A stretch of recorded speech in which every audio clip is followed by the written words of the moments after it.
such as criticism, comment, news reporting, teaching, scholarship, education, and research. Fair use is a use permitted by copyright statute that might otherwise be infringing. At no point does the Horde condone bullying, harassing, or physical violence against the subjects discussed in this show. The Horde is protected under the Fair Use Act and free speech under the First Amendment. Welcome to the new age. Copyright disclaimer. Under Section 107 of the Copyright Act 1976, allowance is made for fair use for purposes such as criticism, comment, news reporting, teaching, scholarship, education, and research. Fair use is a use permitted by copyright statute that might otherwise be infringing. At no point does the Horde condone bullying, harassing, or physical violence against the subjects discussed in this show. The Horde is protected under the Fair Use Act and free speech under the First Amendment. Welcome to the new age. Copyright disclaimer. Under Section 107 of the Copyright Act 1976, allowance is made for fair use for purposes such as criticism, comment, news reporting, teaching, scholarship, education, and research. Fair use is a use permitted by copyright statute that might otherwise be infringing. At no point does the Horde condone bullying, harassing, or physical violence against the subjects discussed in this show. The Horde is protected under the Fair Use Act and free speech under the First Amendment. Welcome to the new age. Copyright disclaimer. Under Section 107 of the Copyright Act 1976, allowance is made for fair use for purposes such as criticism, comment, news reporting, teaching, scholarship, education, and research. Fair use is a use permitted by copyright statute that might otherwise be infringing. At no point does the Horde condone bullying, harassing, or physical violence against the subjects discussed in this show. The Horde is protected under the Fair Use Act and free speech under the First Amendment. Welcome to the new age. Copyright disclaimer. Under Section 107 of the Copyright Act 1976, allowance is made for fair use for purposes such as criticism, comment, news reporting, teaching, scholarship, education, and research. Fair use is a use permitted by copyright statute that might otherwise be infringing. At no point does the Horde condone bullying, harassing, or physical violence against the subjects discussed in this show. The Horde is protected under the Fair Use Act and free speech under the First Amendment. Welcome to the new age. Copyright disclaimer. Under Section 107 of the Copyright Act 1976, allowance is made for fair use for purposes such as criticism, comment, news report. Hey, what's up everybody? Welcome to the show today. Before we get started, well, first off, it's me and Belial. Say hi, Belial. Hello, how you guys doing? Before we get started, we got some updates and stuff. There will be random gameplay coming out, just like there was on Saturday night. We're going to continue the game Observer, the remastered one, which is really amazing. So y'all just tune in, keep an eye on notifications and stuff. It's going to be really random. So honestly, Tony, you need to play games where you die horribly millions of times, and we can all just bask in your suffering. That's the type of games I want to watch from you. I don't want to watch you succeed. I just did Elden Ring. What else do you want? Listen, we want to see the suffering. That's all we want to see. Well, hi Frank. Hi Des. Hi everyone. Yeah. Hey everyone. But yeah, I did do Elden Ring. But yeah, this game is really cool, and it is jumpy. It made me jump, especially when you have the headset on and everything's dark in your house. It's really good. A lot of flashing lights, though, so that's why I take it in strides. But, yeah, tune in, keep an eye on that, and, besides that, oh yeah, and if you donate to the stream, I just want you to know, thank you in advance. Sometimes I don't get notifications for it, so let me know in chat. I see the chat now. It might be a little laggy. But all donations that go into the stream stay in the stream. I do not use it for anything personal. It literally is for the upkeep and update of the stream so we can play some PC games, because my laptop is a dinosaur. She's a good girl, but she be old. So just so you know where your money goes, I will always let you know. I'm very transparent with that, and I match every donation that is given. And yeah, that's about. All right. So we are discussing the Roe versus Wade decision, and we're going to go through some videos, let's just keep it discussion. I know it's a heated topic, guys. Yeah. We're just basically going through people's reactions, discussion of why the law was overturned, and basically, how some senators are using this as an opportunity to ask for money. So everything, let's keep it cool. I know everyone has different opinions, but let's not stand like in front of the Supreme Court and act like crazy people like some of those people do, and just chill, I mean, have a discussion. Yeah, we can talk about our opinions, but please mind other people have opinions as well. And Yeah. I get it's a very touchy subject. Y'all already know our opinions from the last time we Yeah, talked about this, but we will glaze over it. But yeah. Yeah, we're not judging anyone's opinions. We understand it's a topic that both sides have vested interest in. They're kind of it's a very sensitive topic, so Yeah. we're not judging anyone. So you're jumping too much. Anyway, What do you mean I'm jumping too much? So basically, we have the decision. Biden found out about the decision, and we have a video of Biden finding out about the decision of Roe versus Wade being overturned. Yes. Tony, Yep. why don't you show them the video?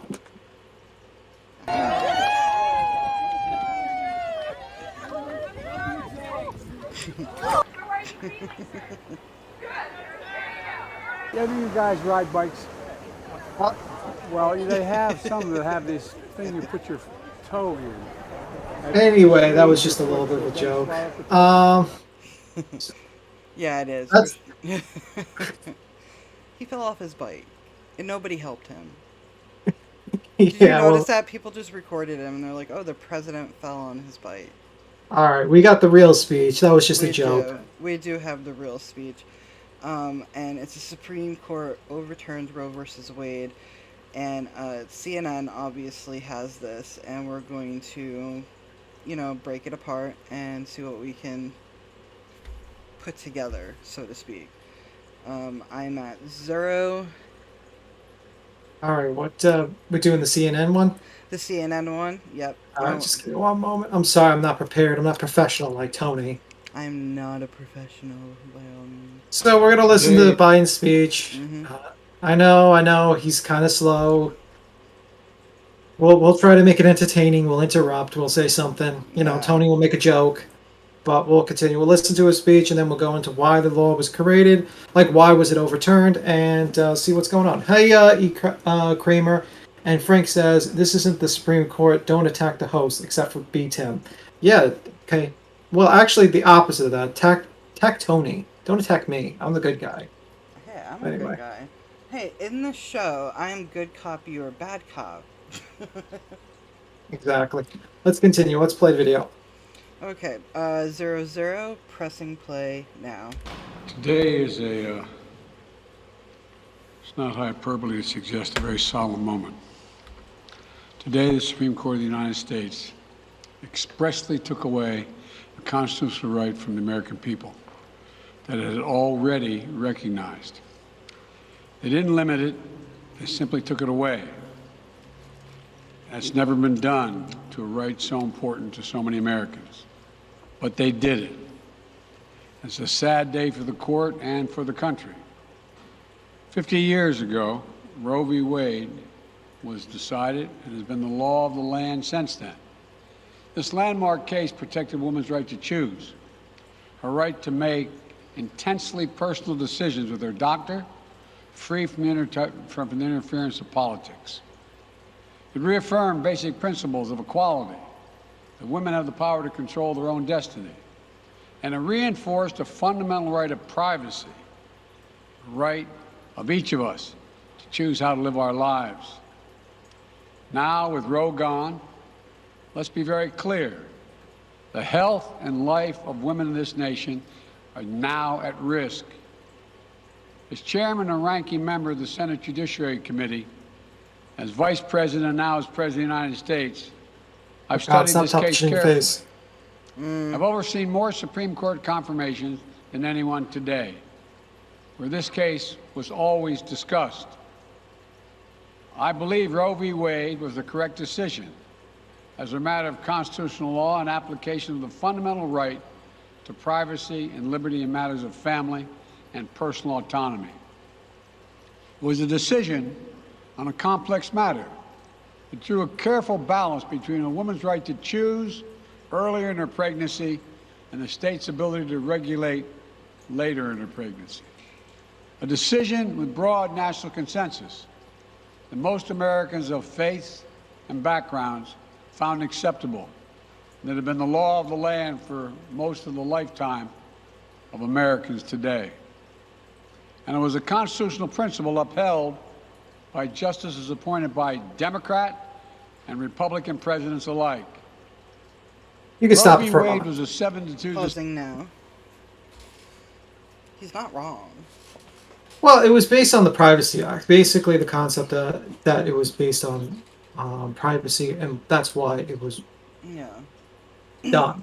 And it's the same right that they use for basically contraception, gay marriage. All these things are basically touched upon the right of privacy.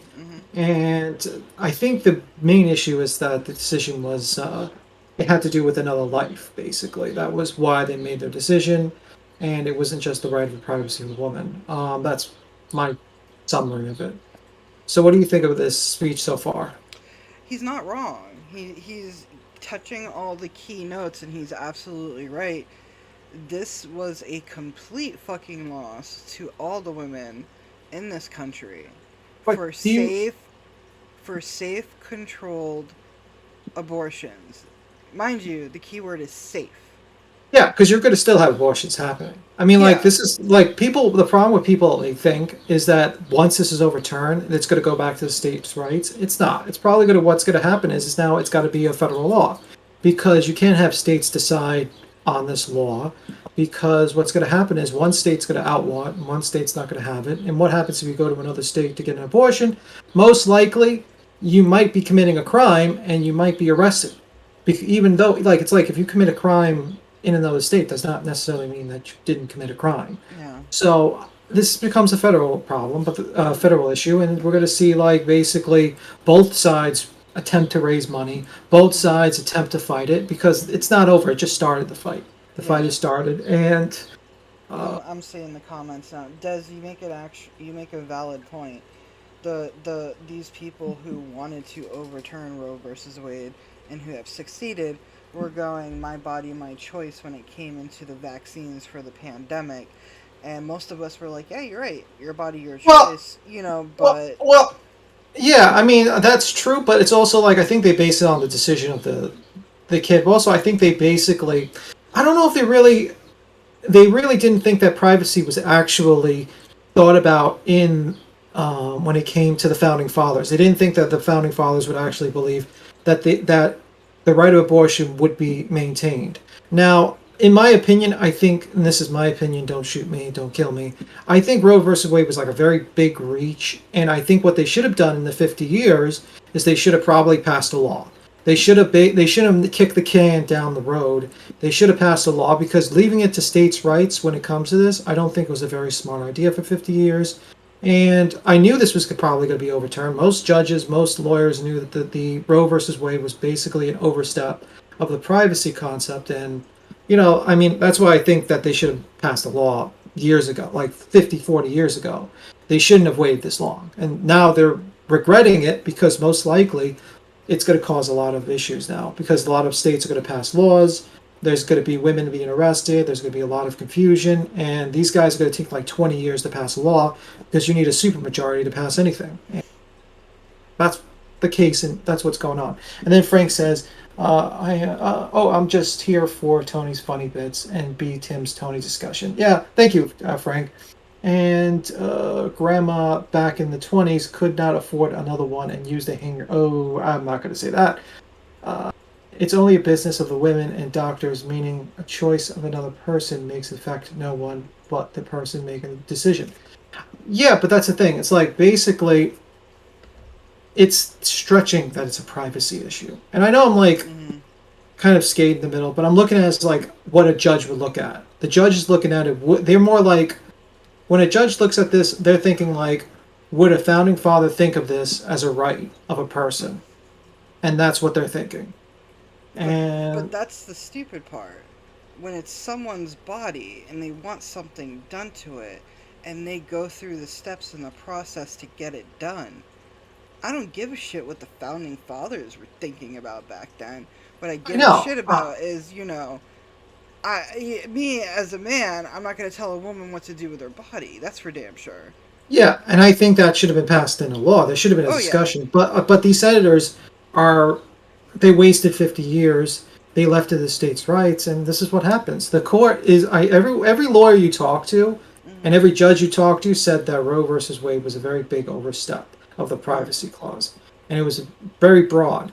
So it was going to probably be overturned, and I think I said it to you like a month ago. I said probably going to be overturned. Yeah, when it did come into question, we did do a show on it, and yeah, it did. I was hoping not, but when them doing this, it's gonna be like a trickling effect. It's gonna leak into other.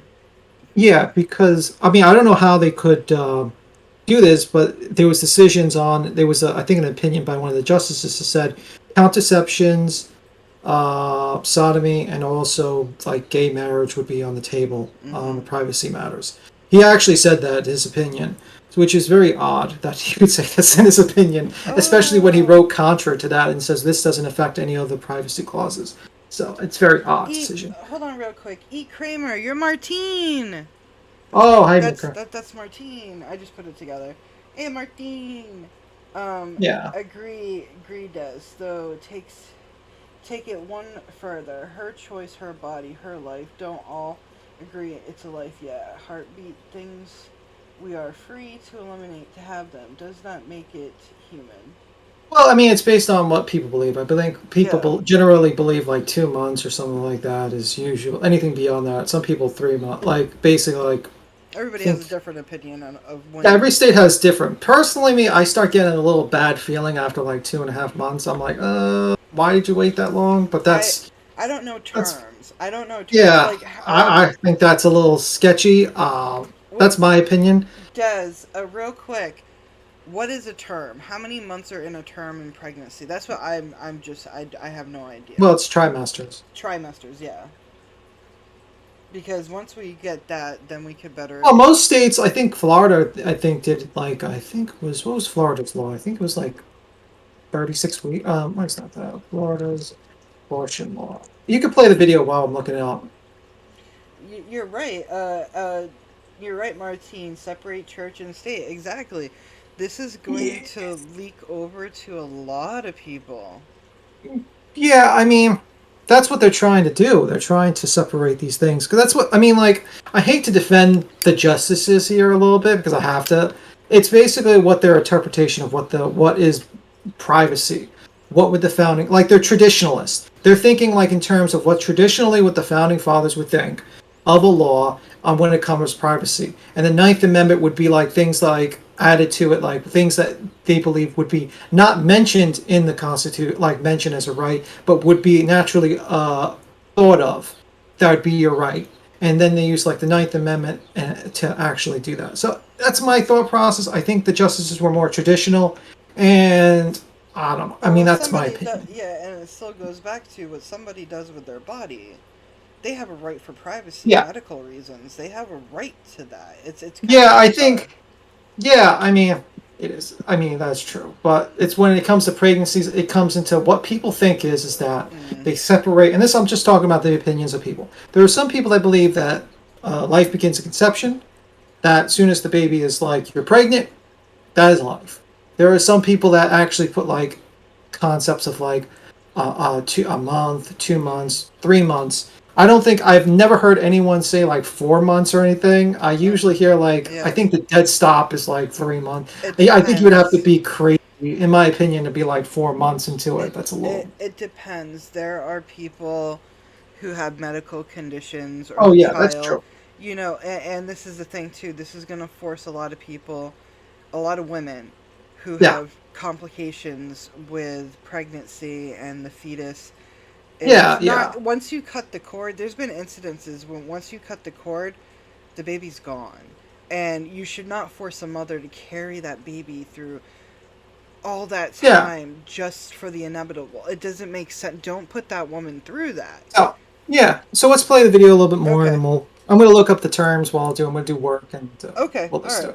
Pressing play now. Decision written by a justice appointed by a Republican president, Richard Nixon. In the 5 decades that followed Roe v. Wade, justices appointed by Republican presidents from Eisenhower, Nixon, and Reagan, George W. Bush, were among the justices who voted to uphold the principles set forth in Roe v. Wade. It was 3 justices named by one president, Donald Trump, who were the core of today's decision to upend the scales of justice and eliminate a fundamental right for women in this country. Make no mistake, this decision is a culmination of a deliberate effort over decades to upset the balance of our law. It's a realization of an extreme ideology and a tragic error by the Supreme Court, in my view. The court has done what it has never done before, expressly take away a constitutional right that is so fundamental to so many Americans that had already been recognized. The court's decision to do so will have real and immediate consequences. State laws banning abortion are automatically taking effect today, Stop it. jeopardizing. But Stop it. A lot of red states did pass laws, real quick. A lot of Yeah. red states did already pass laws that day. But my problem with this, and I'm gonna be like the devil's advocate today. My problem is you knew that this was going to happen. The justices' opinions were released like 2 months ago. So why the hell did you all just sit around and do jack shit for like 2 months? Well, here's the thing. I know for a fact that women who have no power whatsoever in this government, I'm not talking about that. I'm talking about your local senators and your congressmen Oh and no, your president. they were reached out to. I promise you, they were reached out to, whether they were hurt or not. You know, it's not like women didn't try. No. What are you talking about? The justices' opinions on what they were going to do on this decision was already was being discussed. Yeah. It was already being brought up to the other justices. And the general public of women have reached out, is what I'm saying. No power. Well, yeah, I'm saying like Nancy Pelosi. Yeah. All the Democrats, they didn't do nothing. So where's your plan? You're sitting here, you're making this speech, and it's like, where's your plan? What are you going to do? Yeah, there usually is a plan A and a plan B. There's nothing here. And I'm just like, we're going to skip a little bit, but I'm going to read you their plan. Let's see, what's their plan? This is an article. This is the article. Nancy Pelosi and fellow Democrats are immediately using Supreme Court Roe versus Wade to overturn it as an election fundraising opportunity. So people are getting letters, basically. Can you chip in $15 so we can win these midterms and finally codify the reproductive rights into law? House Speaker Nancy Pelosi wrote in a supporters' minutes after the High Court 6-3 ruling over only option is to marshal a response in historic $100,000 gifts before midnight, that we defeat every anti-choice Republican that made this happen, expand our majority, and finally codify our reproductive rights into law. So I can expect to see your name on my pro-choice champion list tomorrow morning. Money raised through Nancy Pelosi's solicitation goes to California Democrats' re-election committee per the email. See, and I'm just going to... My problem is that is not good response. You're basically sitting there and you're saying, listen, we're going to raise money off of, the fact that the abortion was actually overturned. That doesn't make sense. I mean, what do you think of that? Them basically using... Because there's a lot of women that were very angry about the fact that they were using their reproductive rights as a means to raise money for an election. I have no opinion on it. I think that they should have came up with a better plan than that, especially considering what our country is right now with the prices rising in food, prices rising in gas. Do you think I have time to give $15 or the money to give $15 while living in your America to represent my sisters? Do you really think I can't? Not in your America. I can't afford the $15. I just don't... There should be a better plan, is what I'm saying. This is nothing. This is... You guys were arrogant, and you guys didn't think that this could happen. But us, we knew it. The people who aren't in politics, we knew this was happening. Women have been fighting for over a month on this, about 2 months, and you're not listening to them. And fuck you, Nancy. Like, what the Yeah. fuck is wrong with you? And I mean- you had fucking time. No. I'm mad. And you had fucking time to make TV appearances on RuPaul's Drag Race? Are you serious? Yeah, she was on RuPaul's Drag Race. She was on one of the seasons. Was she on getting one of the tips? episodes. No, she was. I mean, at that time when I saw her, I was like, oh my god, that's really cool. Nancy Pelosi gave a nice speech to the drag community, especially with everything that's going on right now. And I thought it was really cool. But now that this is all happening, I'm like, bitch, what were you doing? Hi, Sleuth. Hi, Sleuth. Hey, Hi, Sleuth. Frank. Hey, Yeah, I don't know what they were doing. I think they're now trying to raise money, And and Frank, this is not just Biden's America. We can't blame Biden for everything, but this is the America that was left to us after the pandemic from a clown. I think it's pretty bad. But I mean, like, my problem with Biden, and you're talking to, I'm a Democrat, but I'm just saying that right here. This is my Democratic hat. He has not done a lot. I mean, like, let's be real. As much as people hate Donald Trump has achieved his goal. He was elected for basically overturning Roe versus Wade. Oh yeah, he did it. He did. Yeah, he's going to be a puppet for many years. He's But not I'm gonna saying- go away. I'm saying he's achieved what they voted him for. And what did Biden achieve so far? Think about it. Give me something that Biden's achieved so far. Hey, even if he didn't achieve anything, it's better than achieving accomplishments and taking women's rights away to their I'm own saying- bodies, though. No, Hi. I rather. But I'm saying- I rather it be nothing at all than this. Yeah, I mean, the problem is, what I'm trying to say is that you have one party that is trying to achieve things and actually accomplishes them, even though you might disagree with them, and you have one party that is basically never achieving things. Like, I remember during Barack Obama's presidency, we had a supermajority, and we didn't get anything done. And now they want us to get a supermajority, and they don't want us, and they are just trying to, like, raise money, and they know that they can't pass anything unless they get a supermajority. But what's the chances of them getting a supermajority when everyone thinks Biden has the lowest approval numbers ever, and also has gasoline prices basically like $7, food and everything We else? did a whole show on this. And the show was. But we're talking about the don't- cop. Don't blame Biden because Sleuth Mom, real quick. We did a whole show on this. It's not really Biden that he doesn't have a magical. How did you say? Yeah, we said basically OPEC basically runs 90% of Yeah. the oil reserves, They're and the OPEC reserves. is and guess who's part of OPEC? OPEC is Russia's part of Russia. OPEC. Yeah. And basically, but the problem is that this is what the common person believes, because they don't understand that OPEC is literally working with the Russian government to basically raise the prices of oil, and basically the president can't do jack shit. The president has no power over OPEC. OPEC is like OPEC Plus, actually, is the name. And They changed it Russia from just joined OPEC them. to OPEC Plus. Anyway, Because Russia joined them. Mind you, Russia joined them before attacking Ukraine. So. yeah. Yeah. And then I'm saying Congress doesn't have the votes to codify Roe versus Wade. No, they don't. But they did have them. They did have them during Obama. They did have them during all these times. They had 50 years. That's my opinion. I think that, like, my opinion, they should never have left it to the courts. Oh, there you for are. 50 years. Now I see.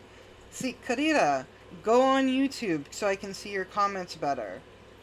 if you have that name on YouTube, because I'm only reading YouTube. I can't see Facebook comments. See this is. See, now Sleuth Mom is basically saying you're seeing her chat, and she says, doesn't matter, I will only look at the president, gas equals prices angry. Yeah, well, that's most people, because That's they're not- thinking yeah. that too. But I just know it's OPEC Plus, basically, working with the Russian government. Real quick, off topic. Hey, Sleuth Mom, how can I see my YouTube chat in my multi-stream? Oh my god. You're going to ask for tips now from Sleuth Mom while live on Sleuth stream? Mom knows how to lock it down. She knows what she's doing. Yeah. So, I mean, like, this is the common person. They're angry, and I don't think the Democrats are going to get the votes for a supermajority to fight this. Yeah. I think most people, but also it kind of leads to an interesting dilemma. You know, like, I know we're stopping the video in the middle, but what does this mean for, like, you know, like you have, like, people who are Republicans who are simply following the Republican Party because they believe that they are morally, and it's, like, part of the religion, you know, like Christian fundamentalists. What are they going to do once this, let's say, like, abortion is illegal? I'm just saying, let's say that happens. Would they still vote for a Republican? Like, think about it. Republican. I mean, like, that's basically the only thing holding them to the Republican Party, if we think about it. This fucking country's falling apart. Oh my God. I'm gonna tell you this right now, and take this whatever you want to take it as. But everybody's pro-life. But can you promise me, right after that baby is born, that my child is gonna make it until fucking recess? Recess? What do you mean? At school? The government can't even... You want this child to be born so bad, but you give gun rights more rights than women. But my child might not even make it out to recess because y'all fucking doing school shootings. No, I'm angry. Yeah, and then Frank says, "Have you seen the streams on this?" Yeah, basically he's seen her stream on the... Yeah, she doesn't know, basically. But anyway, let's continue the video. I mean, like, I get people getting heated from this. I saw your chat. Sorry. And it's just discussion. We're not just demanding it, but it's just an interesting thought process. Like, we know our positions. We know your positions. We can be honest about one thing. Both sides are fucking failing. And my goldfish can do a better job running this fucking country. Would you vote? What's your goldfish's name? Which one? Oh, I have 3. Trixie, Mattel. Trixie. Okay, so we're gonna vote for Trixie. And Trixie for president. Let's continue the video. I have 3 of them. They're very smart.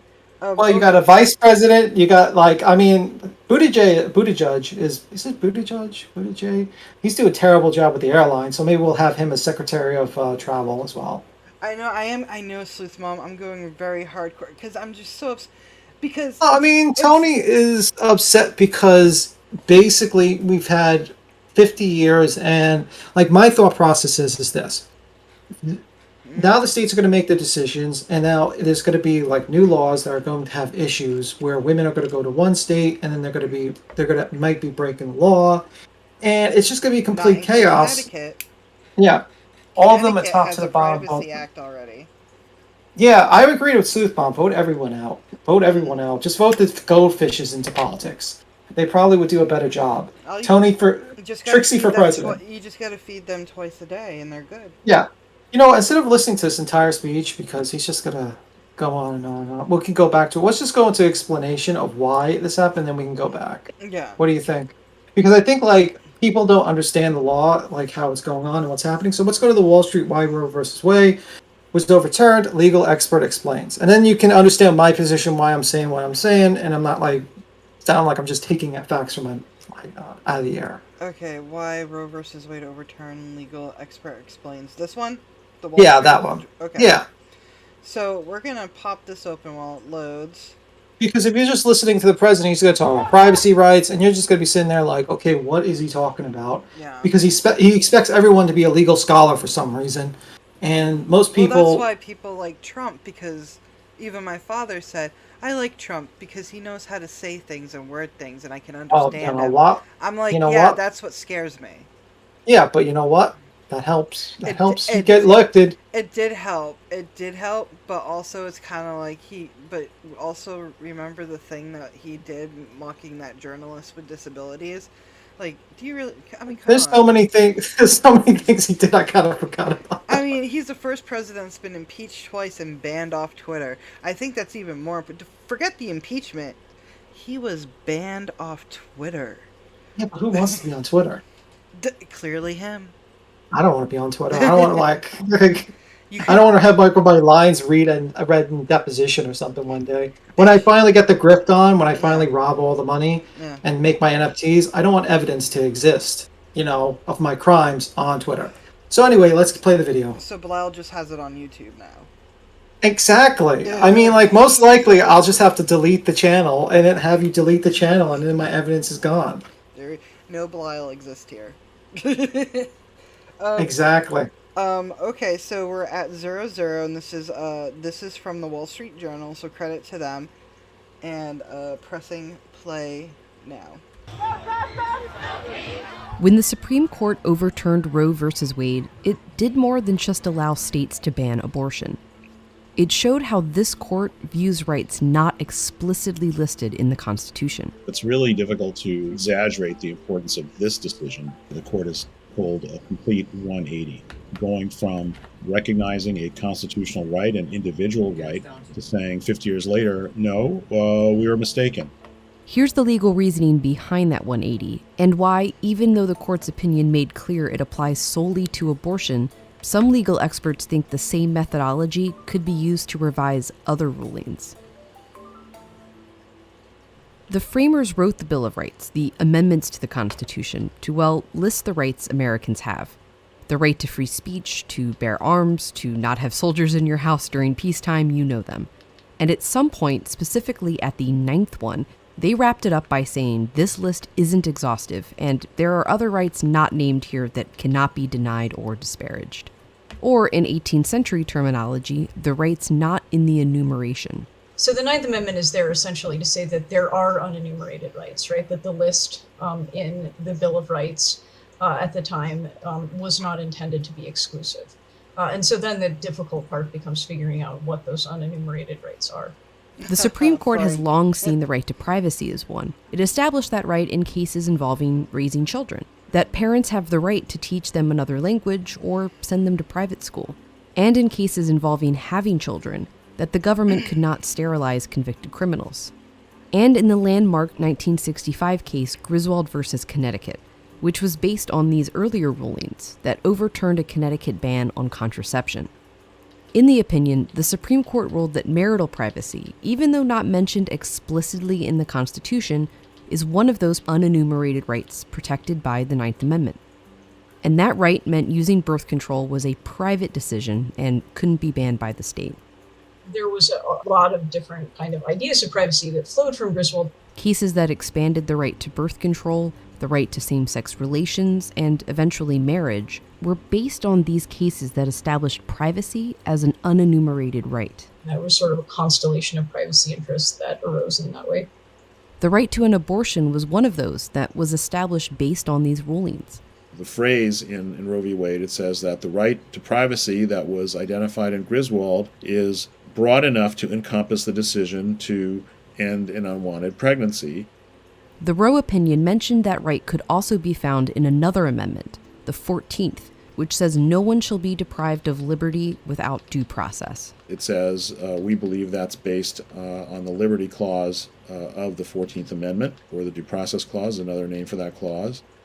Roe is from tradition that looks at these concepts of liberty and equality very broadly. Okay, it applies them very broadly to new circumstances and to a society that is different than the society that we had in the 18th century. But two of the justices thought that was too broad of an interpretation. The dissenters in 1973 said that the Constitution is silent on this matter. It doesn't say anything about abortion one way or the other, and this court has no business interfering with the legislature's judgment about how to regulate a pregnancy. Stop it now. And that's...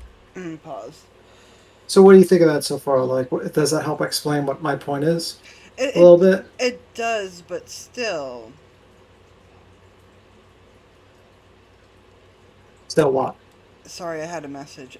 Yeah, but still, it doesn't... I get what they're doing, but isn't it common sense that people have a right to their bodies? Like, isn't it common sense that you also have a right for gay marriage and for your kids to learn Portuguese? Like, it's so stupid. It's getting stupid. Play devil's advocate. Please don't get mad at me. I think most people who are in the pro-life position think that isn't the right of the privacy also goes to the child, the unborn child? The thought process that they have is that the unborn child has the right to life and all that stuff. So that's why I always say, like, what is the term? What do we consider life? What do we consider a fully developed person? And that has always been the major debate of an abortion situation. So, yeah, you have the right to these things, but I think people who are pro-life think in terms of, does the child have the right too? And when does that child gain those rights, basically? That's basically their position. And you can agree with it or disagree with it. It's just their positions. Okay, and it gets to the point... Yeah, it gets to... Yeah, I'm sorry. So the child has rights. This unborn child has rights, but the government not only cannot protect my child because their gun laws are more protected than my child, my child's life, going into school and stuff, or even a movie theater, or anywhere, a supermarket, a church. Okay, Yeah. they can't do that, and also it's the whole, the age of, like, the child has rights. Well, the child doesn't really have rights until it's 18, and even when it's 18, it only has the right to Oh, I join. mean, it would Hold on. have. It only has the rights to join your military, and it only has the rights to drink and smoke at 21. So please tell Well, me.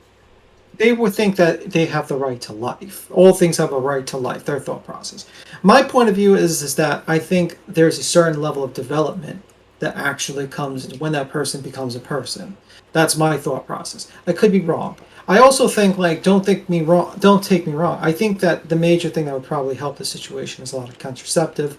I do think abortions are necessary for medical treatments for women that might die from situations. That's why I really worry about for a lot of women who basically are going to not get the treatment they need. They could die, or a child could be formed of major defects that could make their lives a living hell. And we just don't. I think when you make a law like this so broad, you're not taking in the gray. There's a lot of gray in society. There's, we can go through rape and incest and all that stuff. And my opinion is when you make a law, it becomes black and white, and it becomes a situation where people are basically forcing to break the law at times. I mean, like, I also think that abortions would, even if you made it illegal, would still be done, even not illegal. I mean, unfortunately, people break the law. You still have people that do drugs. You still have There's people going that to do be all these back things. alley abortions, and it's going to Yeah. be unsafe. And this is the thing too. This also, I'm pretty sure this also cancels out Plan B pills as well, which are taken normally a day after you have unprotected sex. A lot of cuts are going to be happening right now in Planned Parenthood. That's the biggest issue. Don't donate to Nancy. Donate to your Planned Parenthood. I mean, like, yeah, I don't think you should donate to Nancy. I think you should probably, like, get. My opinion, strangely enough, AOC actually said something interesting. She's like, listen, we shouldn't be, look at all these people doing fundraising on the fact of this abortion thing. I mean, like, I was actually shocked. I actually agree with AOC, but stranger things have happened. Stranger things have happened. But let me just read the comments. Let me see. I was watching about raptors before this, and did you know that raptors in Jurassic Park are not even raptors, but in fact another dinosaur altogether? Yeah, a lot of people actually. We're jumping off subject because Frank says to me, a lot of people believe that raptors, what the fossils we see, are majorly too skinny. I saw this on like a film theory or something like that, and that they should be a lot fatter, and they should have feathers. So the raptors we see on TV are actually fake, and also they would be dead because there's not enough oxygen in the atmosphere. And then let me see. No way, Frank. Mom says, and so Kramer says, we need science over our religion and separation of church and state. No scientific reason to be applied. Frank says, Soothbomb, yes, people thought that Utah raptors, when in fact, no, they wasn't even, but they was legit dinosaurs, but raptors were a popular name. Soothbomb, that needs to change. The fact that children have no rights until 18, that is something I have been pushing, especially kids who end up in the system. Yeah, what do you think of that? Like, the rights of, like... Sleuth Mom has a really good point here. You're saying that they have a right to life, but don't you understand that this is going to totally congest the foster care system, and that kids do age out? And do you know what happens to an age-out foster kid? Well, I think what you want to say... I'm not talking to my mic. I think you want to say is that the fact is that we should be like these senators that are pushing for pro-life. You should see them try to push for programs that actually make these kids go to good homes. These are and that these are the same fucking rednecks that are going to be complaining about welfare costs. Let's not go into redneck talk. Well, when I say that, I mean ignorant. I think basically my problem is there's a lot of people who will say that they're pro-life, but they will not get Medicare, they will not get maternity leave for women when they're pregnant, so that they can get paid while they're not at work. Women don't get paid the same. Yeah. Well, I'm trying to say, like, if you go to France, you go to these countries, they actually get maternity leave. They actually get leave for not having to work while they're pregnant. They don't really give a lot of childcare. I've seen like women who literally have to pay like half their paycheck to childcare. There's a lot of issues. I just think like these people who want to push this, anti-abortion, they're more lines of just like, I really don't know if what they're doing it for what reason they're doing it. They're not like passing laws like, we're going to push contraceptives, we're going to help people get these kids into good systems and stuff like that. Yeah, Sleep Mom's like, I take redneck very offensively. Yeah, Tony, don't say that. Say what? Sorry, say what? I zoned out. I'll read it. Tim, I just wanted to tell you that you're doing very good trying to look at both sides of this argument. And Sleuth says, I take redneck very offensively. Oh, okay. Yeah, don't say know. redneck. I don't know what that term means to other people. Redneck is actually a derogative term. It means because it's used because a lot of times when farmers were working on the field, they would get a sunburn. And they would get a sunburn on their necks. And then it would become just like when is that the same? That's where the whole term the C word came from. Yeah, and also like the whole like for instance like when they talk about Mexicans and they go with water on their back, something like that. That's basically on another racial term based on like. I get that. Thank you for educating me. Thank you, because around here. Yeah, it's a derogatory term. It's just to be like you're stupid and you're narrow-minded. That's I mean, because in the old days, a lot of people don't realize. In the old days, a lot of people who are they used to consider people who are tanned low class, like low class citizens, and they used to and that's why they used to use powder on their faces because the less tan, the less time you worked on the field, the meant how richer you were. If you go into Chinese society, it's also they go with longer. Like yeah, when they go into Chinese society also, it's like longer nails means you don't work on the field. So a lot of times they would say redneck as a derogative term to poor people who worked on the field. So that's why I don't really like saying that word because it's kind of a derogative term. See, I didn't know. No, seriously, like hand to the stars. I did not know that.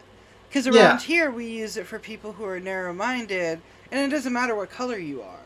You're just narrow-minded and you're not thinking broader. Frank's kicking me out of the militia. He says, Tim, you're out of the gay rock star cowboy militia group that delivers pizzas on Thursdays. Just saying. See what you did to me, Tony? Well, fuck you. I'm out of the militia. I want to be in the militia. I'm gay. I could be your mascot. What's wrong with you people? Well, he's referring to our favorite doxer. Okay. His grand theory. He seems a little it's kind of like lately. I mean Tony doesn't know. I mean unfortunately like it's a I'm sorry guys. It's kind of like something people say a lot and people don't realize the background, the historical background of certain words. I have no idea, but now that I know it's the same as what the C word is, which I don't say the C word. Do y'all know what the C word is? Don't say it. No, but I just want people to know it's not the C-U-N-T word. It's the, like if you want a Ritz with cheese. I don't use that word. Because racism goes fucking both ways. Yeah, I mean, for instance, the whole thing with what they say about the Italian people with the W word. Oh, okay, Sleuth. Okay. I get it. Yeah. I'm telling y'all right here, I've been educated and I was proven wrong. And I thank y'all for that. It's better to be educated than, me walking around shit. You know what I mean? I just don't like using any tone of derogatory terms. Wait, because what? Does Sleuth Mom have cookies? Yeah, she has cookies for you if you the C word. No, I can't say it, but here in Massachusetts when we have clam chowder, we have oyster crackers with it. Yeah, I get you. Do you get it? So I mean, yeah. So basically, there's a lot of history to like terms. Like the word they used to say for Italians, the W word, used to be basically mean without papers. They used to throw on Italians. What's the W word? I'm not saying a racial term. This is fucking y'all. I've been called everything. But it's a W. It's a. Hold on. I'm gonna be totally honest with you, Sleuth Mom. I'm sorry I offended you. I did not know that, and I apologize. That's first. Believe me. There's people out there that have said the worst to me to tell me to go back to my own country, my own kind. I've been called so much, and I never want to offend anybody else. And thank you for educating me. I appreciate that because I did not know. Yeah, I mean, I just don't like using it. But anyway, forces system. And then we all got educated today because I did not fucking know. The forces system is already congested and it's about to get way worse. Working on getting more foster care license. We have been trying to have another child for years with no luck. IVF is incredibly expensive, like $30K probably. Adoption equally expensive. How about you make adoption cheaper at the very least in this country? Fuck. We call it. Don't say Yeah, that. Don't say that. Yeah. It seems that Carissa learned today too on Facebook. See, we learned together. I had no idea. Well, I think Carissa has a good point. Why is like, remember with Area Stella case where like these people literally getting paid like thousands of dollars a month when they were like literally felons, and there's people that could perfectly raise these kids who are good background, and there's people that are willing to pay $30,000 just to get the attempt to. I mean, if they have $30,000, where most Americans don't have $600 in their bank account to do this, why wouldn't you get these kids to this house? You know what I mean? I think it's just a lot of corruption and a lot of just like a very bad leadership when it comes to. Well, this is the thing. They don't care once a child is born. Once a child is born, it's your problem. Yeah, and we don't want to hear about it. And God forbid you get on EBT, SNAP, or welfare to help you with that child, or WIC or whatever. You get what I'm saying? See, this is the thing. If y'all mind your fucking business, we wouldn't have an issue. Yeah, I mean, that's what, unfortunate, like, Kramer, please remove the W-O-T, the word. I might move it, but Kramer too, but that's the word, basically, the W-O-P word. Sure that it means without papers. What happened was, it's like, when you went to Ellis Island, a lot of Italians had Italian-sounding names, and a lot of times they were renamed by, like, the officers. Yeah. And sometimes you wouldn't have any papers, so they would put, like, a sticker on your back with that name. I'm going to tell you something like this. I'm going to tell you this right now, and I know I said this before. I think before you joined the show. And yes, thank you, Sleuth Mama. A couple of us got educated today, and I appreciate that. I really do.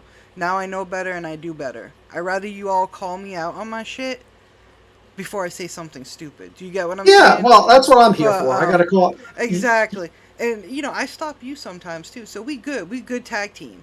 But exactly. Real quick, my father came to this country when he was a preteen, or like a teenager.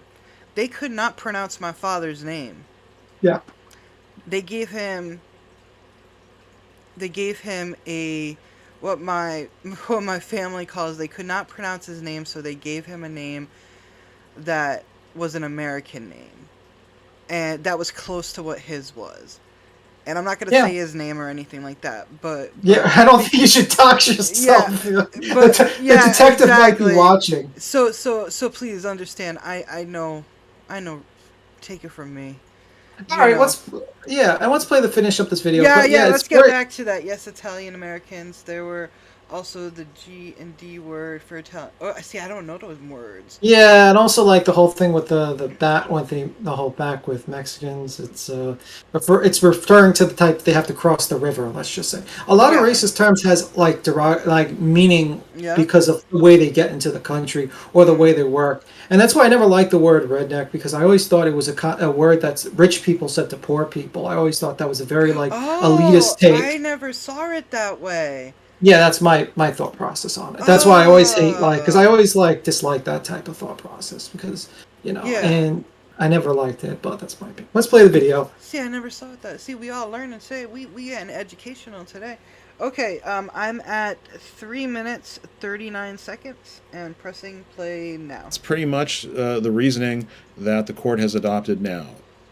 In overturning Roe, the court wrote that an unenumerated right should be deeply rooted in this nation's history and tradition, and ruled that the Constitution does not confer a right to abortion. The methodology is called originalism, where you stick very closely to what you think the authors of the passage understood it to mean, what the public understood the passage to mean at the time it was adopted. But some legal experts and civil rights activists are concerned about how this methodology could be applied to some of these other rulings involving privacy, like in Griswold or in Obergefell versus Hodges, which legalized same-sex marriage in 2015.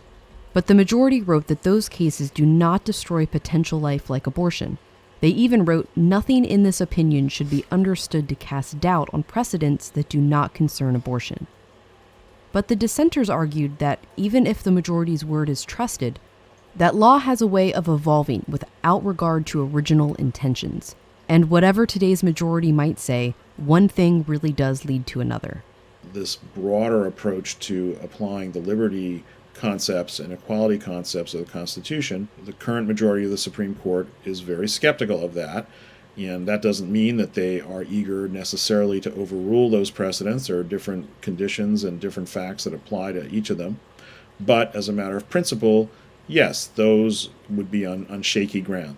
The idea that they would be overruled wholesale, the way that Roe versus Wade has been overruled, a little harder to imagine because of the social acceptance is broader. The court is certainly saying this is just about abortion, but there's a breadcrumb trail the court is leaving in the future that wants to go further than abortion, and I don't think we can rule that out indefinitely. Yeah. Experts like Ziegler say there's no immediate prospect that these other rulings would be reversed. But the Supreme Court views unenumerated rights much differently than previous courts, and that may play out in future cases. But also, I think like another good video we can talk about, I sent it to you, is like the actual case that overturned Roe v. Wade. I sent it to you a breakdown of Dobbs versus Jackson oral arguments. Okay. Well, let me get rid of one of these windows. Let me just read the comments while you're doing that. Okay, it's all set up. Okay. Yeah, I sent it to you. Let me just read the comments. Yeah. There's also G&D words for Italian. Yep. Very fair, B. Thank you. As an aside, I try to avoid discussions of politics where my online friends hang out and anger can occur. I have a degree of politics. Yeah, I don't think there's an issue because honestly, when we have discussions like this, it's important because I think when you have, like, if you look at the where all the judges, like the Supreme Court, and you see all these people protesting, I don't want to villainize people. I think we should have a discussion and have instead of just picking party lines and stuff like that. And we need to have a full discussion of what we're going to have to do. Because something has to be done.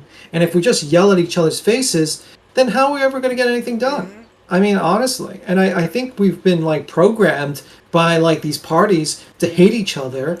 And instead of just working with each other. Like, in the end of the day, people who are pro-life, they just believe that the child's rights are, the child has the right to live, and people who are pro-choice, or people who want the right of the women, want the rights of women. It's not exactly like these people are doing this because they're just doing it for selfish reasons. It's like, I don't think these are bad people. It's just the people just have a disagreement on what philosophy, and I think we need to work it out and have a conversation. Yeah. I mean, most of the people that watch the show, we all have different opinions when it comes to this. We've had this discussion before. But we still respect one another. We can still, like, Frank's opinion is different from my opinion, and Sue's mom's opinion is different from the. We can all be different and still be friends at the end of the day. I think like we can respect one another. You don't have to like people's opinions, but you don't disrespect them for it. Yeah, and I think in the end of the day, where this is going to have to be done unfortunately during the Senate. I mean, honestly, I have very little trust when it comes to the Senate and Congress members. I think they're just going to fumble this, and they're going to use this for fundraising and stuff like that in elections. And I think they're just going to make a lot of people suffer instead of just passing a law and figuring out the guidelines of what we're going to do in this country in the future. Yeah. And unfortunately, they left too much power to the judicial branch instead of just fixing this and doing this 50 years ago or something. And maybe doing something. But that's my opinion on that. I mean, like, now let's look at I'm going to just read the Facebook one. It says, Detective Murphy. Oh, yeah. You have no idea what's going on there, but yeah, well, let her meet the fucking Terry, the great detective who records and makes people lose their jobs. Oh my god. That guy's terrible. The doxer detective. Yeah. Anywho, let me just read. You can put the video on. Okay. Oh, okay. Sorry, I was reading the signs. Okay, so we're at 00, and we're going to... This is from EWTN, so credit to them. Their comments are turned off, so apparently... I mean, most news stations have their comments turned off because it is you know what? I get it. But I still stand to, a woman should do... It's her business. Between her and her partner. I think a lot of people like to scream into the void and type into the comments and argue with the other people. I've done it in the past, unfortunately. I've been in comments. And Frank, real quick, I see your comment. Yeah, I've kept my opinion to myself and just came to support. And that's cool too. I appreciate that. I really do appreciate that, but I also respect your opinion, and that's just how it is. And that's, you know what I mean? I'm not gonna dog you on it. I mean, that's your opinion, man. Yeah, and I'm not going to allow people to bully people based on their opinions. No. I mean, it's not right. I think we just have an open discussion and just see what happened. And instead of being angry, like, in my opinion, like, people who are in the Supreme Court doing this protest, you might disagree. I don't know if that's a good thing. I don't know if it's a good thing these people are yelling and screaming at each other. I think when it's between a group of friends like we are now, that we do not talk aggressively, we do not get in people's faces, but it's our American right. It is our American right to go protest, and that's a time to be aggressive, to get your word out. But it works both ways. So don't think that it's never going to work both ways, because it does work both ways. You're not going to like one side. And we're going to bully people. Let's bully Frank for eating hot dogs on a pizza. I still want to try that. Don't dog him yet until I tried it. Or beans, weird. It's just weird, man. That sounds good with the brown sugar beans. Ooh. Yeah, exactly. They're a weirdo too. Oh, don't want to try. And British, right? Let's continue the video. It's Dobbs versus Jackson. Pressing play now. To understand the American debate around abortion now, take a look at the signs of the time and their different shades this week outside the Supreme Court. Phrases like abortion is essential or equality begins in the womb, showcasing differing opinions side by side. Mississippians want to limit abortion and protect life in the womb. But it's also freedom of choice. Wearing the mask wrong. And once you start taking people's freedom of choice away, it's a slippery slope. But the opinions formed by Supreme Court justices inside the highest court in the country will receive the most attention. On Wednesday, the justices heard 2 hours worth of oral arguments for and against a Mississippi law restricting abortion after 15 weeks of pregnancy. But this case, Dobbs versus Jackson Women's Health Organization, is doing something more. Pausing it. I fucking hate that. I hate the pictures. No, I hate the pictures. I get what you're trying to do. It's a good tactic. I get it. And you have a right to do it. I just hate it. It's not giving me sympathy. It's not giving me anything. It's just and you're doing low blows. Yeah, I mean, but they're trying to get people's opinions, and that's how they're going to get people's opinions. It's just how it is. I mean, like, I don't want my rights taken away, so I don't want women's rights taken away. Nobody's I get rights should be taken away, because you know what? They're going to come after me. Yeah, I mean, unfortunately, the Privacy Act, it might actually happen, but, I mean, like, I would love to see what their opinions on that. I don't think they would do that, to be honest with you, because that's way overstepping it, but... Oh, no. We will see. You think that's... No, let's not say that. Let's correct that a little bit. That's not stepping it. This was overstepping it. This was overstepping. I'm saying... Do you get what I'm saying? I get you. Well, my opinion is that I thought this law was always going to be overturned. I think it was just basically overstepped. I think they should have... Yeah.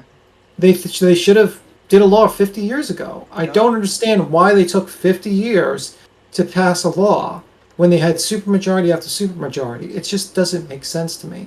Like, leaving it to the states' rights was a very bad idea. Because in my opinion, it's like, what if you make it into a criminal action?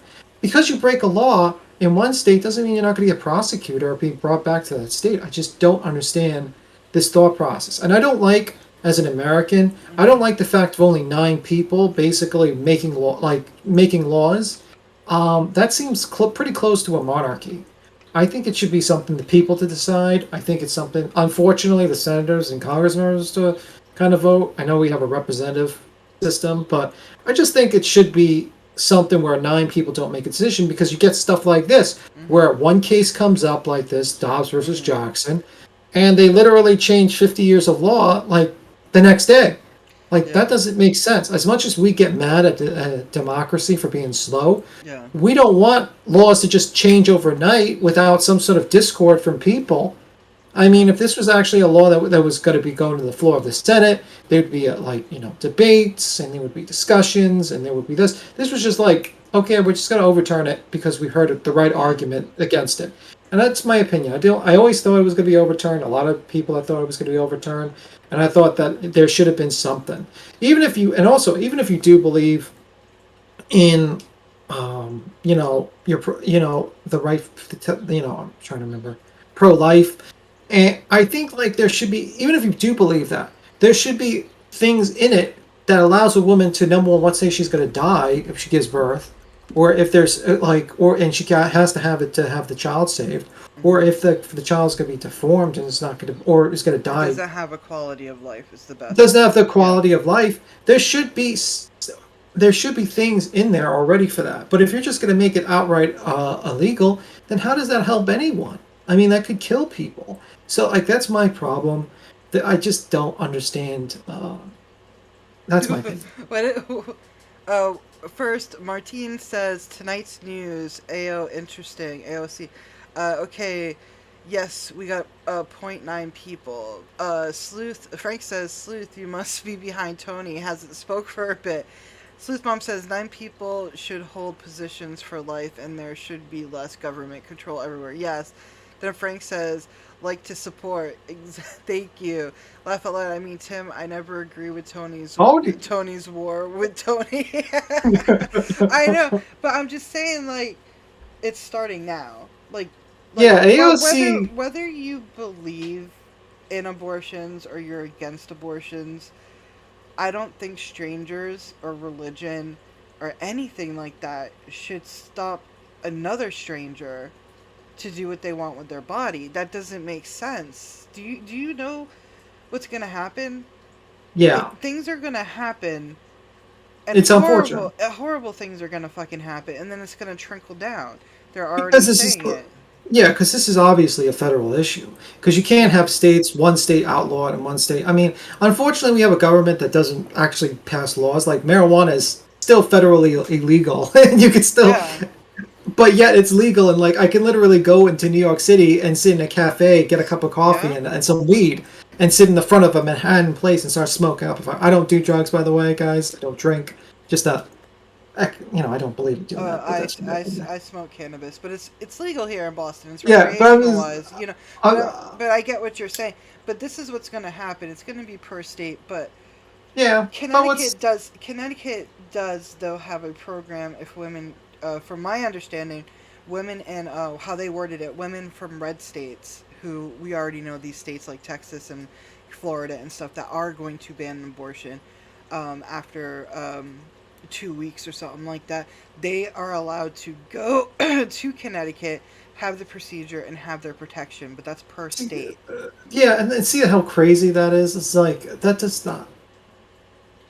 just makes no sense.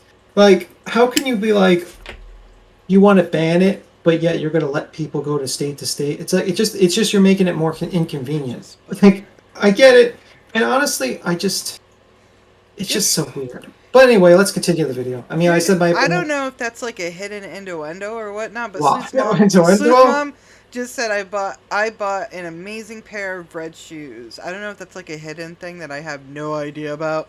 But good for you. Yeah, I was actually I was actually shocked, Kramer, of AOC. What she said was actually shocking. She actually went out.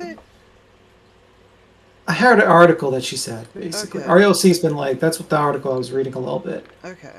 But we can play the video and then I'll try to look for an AOC video. Okay. Surprisingly, I'm going to be shocked because this is probably the first time I'm actually looking for AOC where I like her. This is like Bizarro World. This is the upside down where AOC says something I like. Oh my god. What's next? Do you see Frank in the chat clocking me every time I flick my lighter open? He got me. He hears me. But yeah, sometimes I just do it and I'm not even smoking. It's just a habit. Well, don't worry. They told me I had a smoker. I'm a really bad chain smoker. I'm a horrible person for that. They told me I had a squeaky chair and I had to change my chair so it wouldn't squeak during the whole stream. Did you get a new chair? No, I just grabbed the wooden chair from the other room. So that's why you don't hear squeaking today. But if you annoy me enough, I'm going to bring the chair back and just like start squeaking. That would be the entire stream, me just squeaking my chair. Anyway, let's play the video. Are microphones that sensitive? Mine was. Let's continue the... Okay, we are at 55 seconds. And oh, okay. Sorry, I was reading the comments. Let me just check real quick. She's currently scheming. Facebook comments. Sorry. 55 seconds and pressing play now. Nearly 50 years of Supreme Court established support for abortion, starting with the landmark 1973 decision in Roe v. Wade, is now in question. And it's been decades since the Supreme Court heard a real challenge to Roe v. Wade. The last time they took up a case of this magnitude, pro-lifers disappointed. The court's 1992 decision in Planned Parenthood versus Casey reaffirmed Roe. But Scott Stewart, Mississippi's Solicitor General, is hoping times have changed. This court should overrule Roe and Casey and uphold the state's law.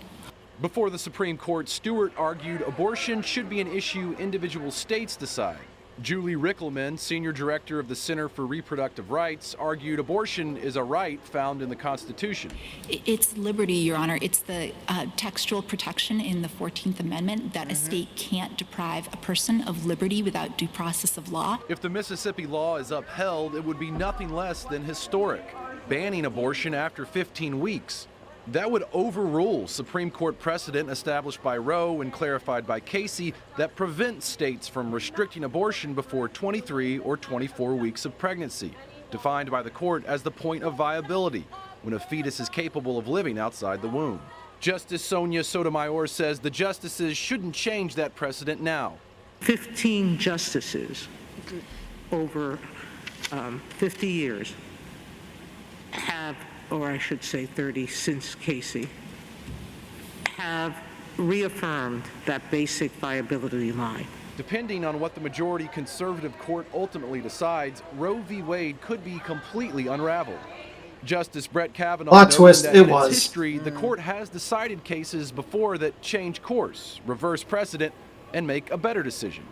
Why then doesn't the history of this court's practice with respect to those cases tell us that the right answer is actually to return to the position of neutrality and not stick with those precedents in the same way that all those other cases didn't? These crowds will have to wait for the Supreme Court verdict. The justices are slated to announce their final decision next summer. But pro-lifers are hopeful, including Mississippi House of Representatives member Becky Curry. I never dreamed that I'd be standing before the Supreme Court. Representative Curry authored the state bill now in question before the High Court. She's also a registered nurse. Curry says through a clear lens of science and technology, Mississippi lawmakers saw it fit to create a 15-week ban on abortion as a starting point. It was just the right thing. When you see a baby that has all of its organs, it sucks its thumb, it feels pain, and when you have a brutal abortion process, it feels that pain. Curry holds the same view as the Catholic Church, that life begins at the moment of conception.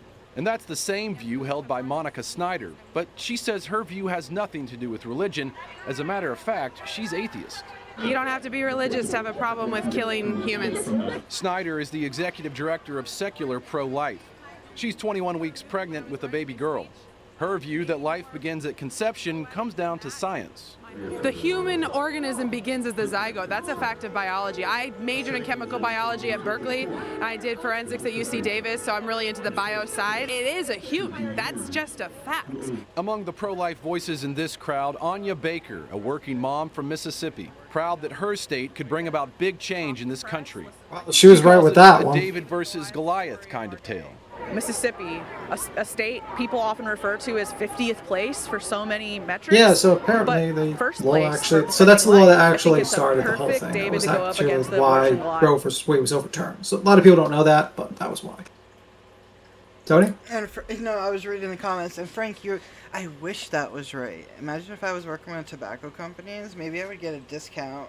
It's like $11 a pack of cigarettes here. I have to go. So you're gonna sell tobacco to the kids now. You're gonna truly sell out. Oh no! I will be the first person that will go up to kids who are smoking and be like, "You're making a stupid choice. Put it down," because it's addictive. But yeah, sorry, that strikes me as an arrogant part. Yeah, and so does she. Yeah, well, this is the thing. This video, mind you, this video was in December of last year. Yeah, I mean, this is why I just want to put this out there. That was what overturned the whole Roe versus Wade. And that's their point of view. But I do want to make it very, very clear. It's up to the states now. So depending on which state you're in, is going to depend if you have more Imagine rights all- than a woman. Yeah, Texas is probably going to overturn it. Texas is probably They've going to vote already it in have. because. No, I'm saying like all the people that moved from California to Texas, I wouldn't be shocked if suddenly like things politically changed there with all those people from California moving to Texas. Just a thought. I'm hoping that there's a fucking change. Something has to happen because this is just a step. I mean, take away all the fine print. Take away fucking all of that. Take away the Supreme Court. Take away the church. Take away all that. It's none of your fucking business. Don't curse at me, Tony. I'm cursing at you, goddammit. No, I'm just playing. But yeah. You got too intense, Tony. You need to chill. Relax. Well, no, this is a time when we have to be a little... Do you know what I mean? We have to be a little extra. I know, but it's like at a certain point, it's like the only thing you can really do is I would say just vote for people who aren't charlatans, who are not using this for like an opportunity to make money, and see what happens. I personally don't think this is going to be resolved in probably, I would say 10 years, 5 to 10 years. Probably something will be passed. I don't think it's going to be overnight because the problem is you need a supermajority to actually pass anything. Yeah. And how the election is looking now, there's a possibility that the Republicans might get a supermajority. So, fucking Frank, I love that. Yeah, Tony, chill. Tim's sensitive. Yeah, I am sensitive. He's the one in my ears yelling like "fuck you." I'm like, okay, bro, calm down. Don't piss me out. I think the reason why I am so triggered by this is not only because it's like common sense. Don't tell people what to do with their bodies, but also I know in the future, whether it be next week, whether it be in a month from now, I will probably be denied my T-shots. I would probably be up for question for any corrective surgery that comes to my transitioning. I think it's very easy for people to be like, okay, whatever, it is what it is, whatever, but it's not affecting you. Yeah. Do you get what I'm saying? I think it's very, yeah, I think that goes with anyone. I mean, a lot of people don't know. But let's play the next video. I found a video that discusses the AOC. It's called Breaking Points. I like Breaking Points, by the way. Great YouTube channel. I agree with you, Sleuth Mom. I agree with you. I sent you the video of Breaking Points and the thing. I like this channel because it's very neutral, so... Okay. I highly recommend Breaking Points as a channel that you should probably watch for your news. We have played a couple of their videos. You want me to play 22. from the beginning? That's not were you yeah, just start. Let me just answer. They are all friends, counting their money in the background, laughing at in the way we all attack each other instead of stopping them from grifting the country. Yeah, absolutely. These people are grifting, and that's why I'm saying, like, I've read, if you didn't hear it, Nancy Pelosi's already sent a letter for $15 a person to send for donations. Other people are sending letters out for money. And it's like, there's people who are like, don't use this as an issue to basically fundraise, okay? You had 50 years. Nancy Pelosi, you've been in the Senate. You've been in the Congress and the Senate for almost 30 years. You've had the opportunity. You had the power. You had the supermajority. You did nothing because you're friends with you're both friends. Both sides are friends, and they're just discussing on how to rob the people. And I just think, this is my opinion, this is why we need like a third party, a fourth party. We need to like take these people out and just start voting for people. I mean, at this point, anyone is better at this point. Anyone. Okay, so yeah, Sleuth Mom is too Amish. I mean, like, you're an Amish person. Jeez. You are speaking truth, though. I mean... I am speaking. She is Amish. No, I'm just saying, like, Sleuth Mom is right. Are you not woke enough to see the truth? Oh, you're not woke enough to see the truth? I was like, why is she using threes? Oh, I get it. Yeah. I get it. So, here's the video Biden called out for no plan on Roe. This is Breaking Points. Highly recommend this YouTube channel. It's very, very neutral news. I watch it all the time, so it's good stuff. Okay, so we're at 0-0 and pressing play now. There is an interesting kind of fissure here. I mean, you've got Biden coming out, he gives a speech, is, you know, saying all the right things. But then when it comes down to, okay, what are you going to actually do? It's crickets. And look, Democrats have a trifecta right now. They have not been willing to push the bounds of what they could do. They haven't been willing to get rid of the filibuster. You know, they haven't been willing, he hasn't in other issues been willing to use executive power, and there are a few things he could do by executive order here as well. But Karine Jean-Pierre, the new press secretary, being asked about, well, how does he feel about the filibuster now? Let's take a look at, this is a tweet. According to the transcript, she said, she basically says, go vote. I mean, look, if we got more members of Congress who support Roe, then the thinking would be that we'd be able to pass a law to get that done meaning codifying Roe at a national level. I don't think the filibuster would play a role there. I mean, listen, we're not stupid. Democrats are not going to be able to hold on to the House or likely the Senate. You think we're going to be able to get a supermajority of Democrats? Come on. And that's where this just completely breaks down. And there have been AOC and Elizabeth Warren, I think, have been sort of the most aggressive in kind of calling out the inaction on the Democratic side, and the fact that the first reaction from Democrats, from Pelosi in particular, we'll talk about this a little bit more later, was like to send out a fundraising email, chip in your $15 now to send more Democrats in the House. It's like people who are liberals feel like, we already did this. We gave you a trifecta. We already went and voted for you multiple times, not to mention going back to the Obama era when we voted you in with a supermajority. You said this was important and you didn't do shit about it. And it's just so incredibly undeniable, not to mention that, you know, just in the past couple of weeks, Democratic leadership. Pause. Just, yeah, let me just read Nancy Pelosi's letter for you guys. Trump, okay, this is Nancy Pelosi's letter to raise $15. I need your immediate attention. Trump's Supreme Court just ruled to rip reproductive rights away from every single woman in the country. I don't say this lightly. How we act today, we will decide the future of reproductive rights. We can either sit back and admit defeat to these far-right enemies, or, this is in red, high, like, you know, caps, all caps, or we can rise up and meet this once in a generation moment and marshal a response so historic that we make every last anti-choice Republican regret. And what they're done, please, I've never needed your support more than today. Can you chip in $15 so we can win these midterm and finally codify reproductive rights into law? Now we're ending the caps. It's not in red anymore. This isn't a normal fundraising email, and a normal response won't suffice. Tomorrow morning, Republican operative will look at our results from this email to see whether strong Democrats like you are fired up. If we post the same run-off-the-mill numbers, McConnell and McCarthy will think they can get away with anything. So I'm asking you to step up this moment of crisis. Now we'll get back into red, all caps now. Our only option is to marshal a response so historic, $100,000 gifts before midnight. I don't know what the fuck does that mean. This is me talking. Idea.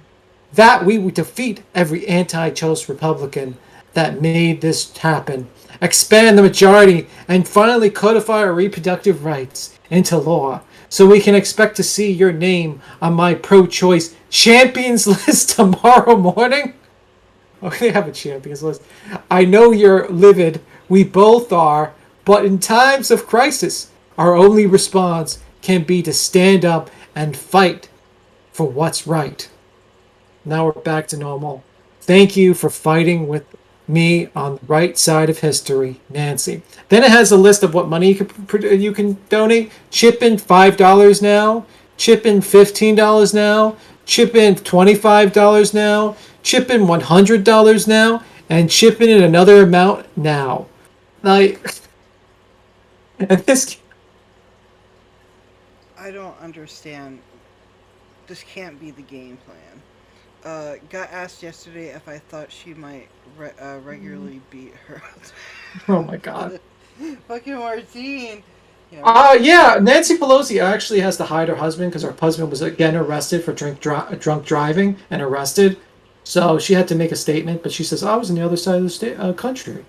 But yeah, I mean... I have no idea about that. I found out. Her husband's a major drinker and driver. There's like 2 times he's done it, maybe 3. He's just been drinking and driving. I mean, I kind of understand why, but you know, if you're married to Nancy Pelosi, I'm sorry, I don't like Nancy Pelosi. I don't think she's a real Democrat. That's why I don't like her.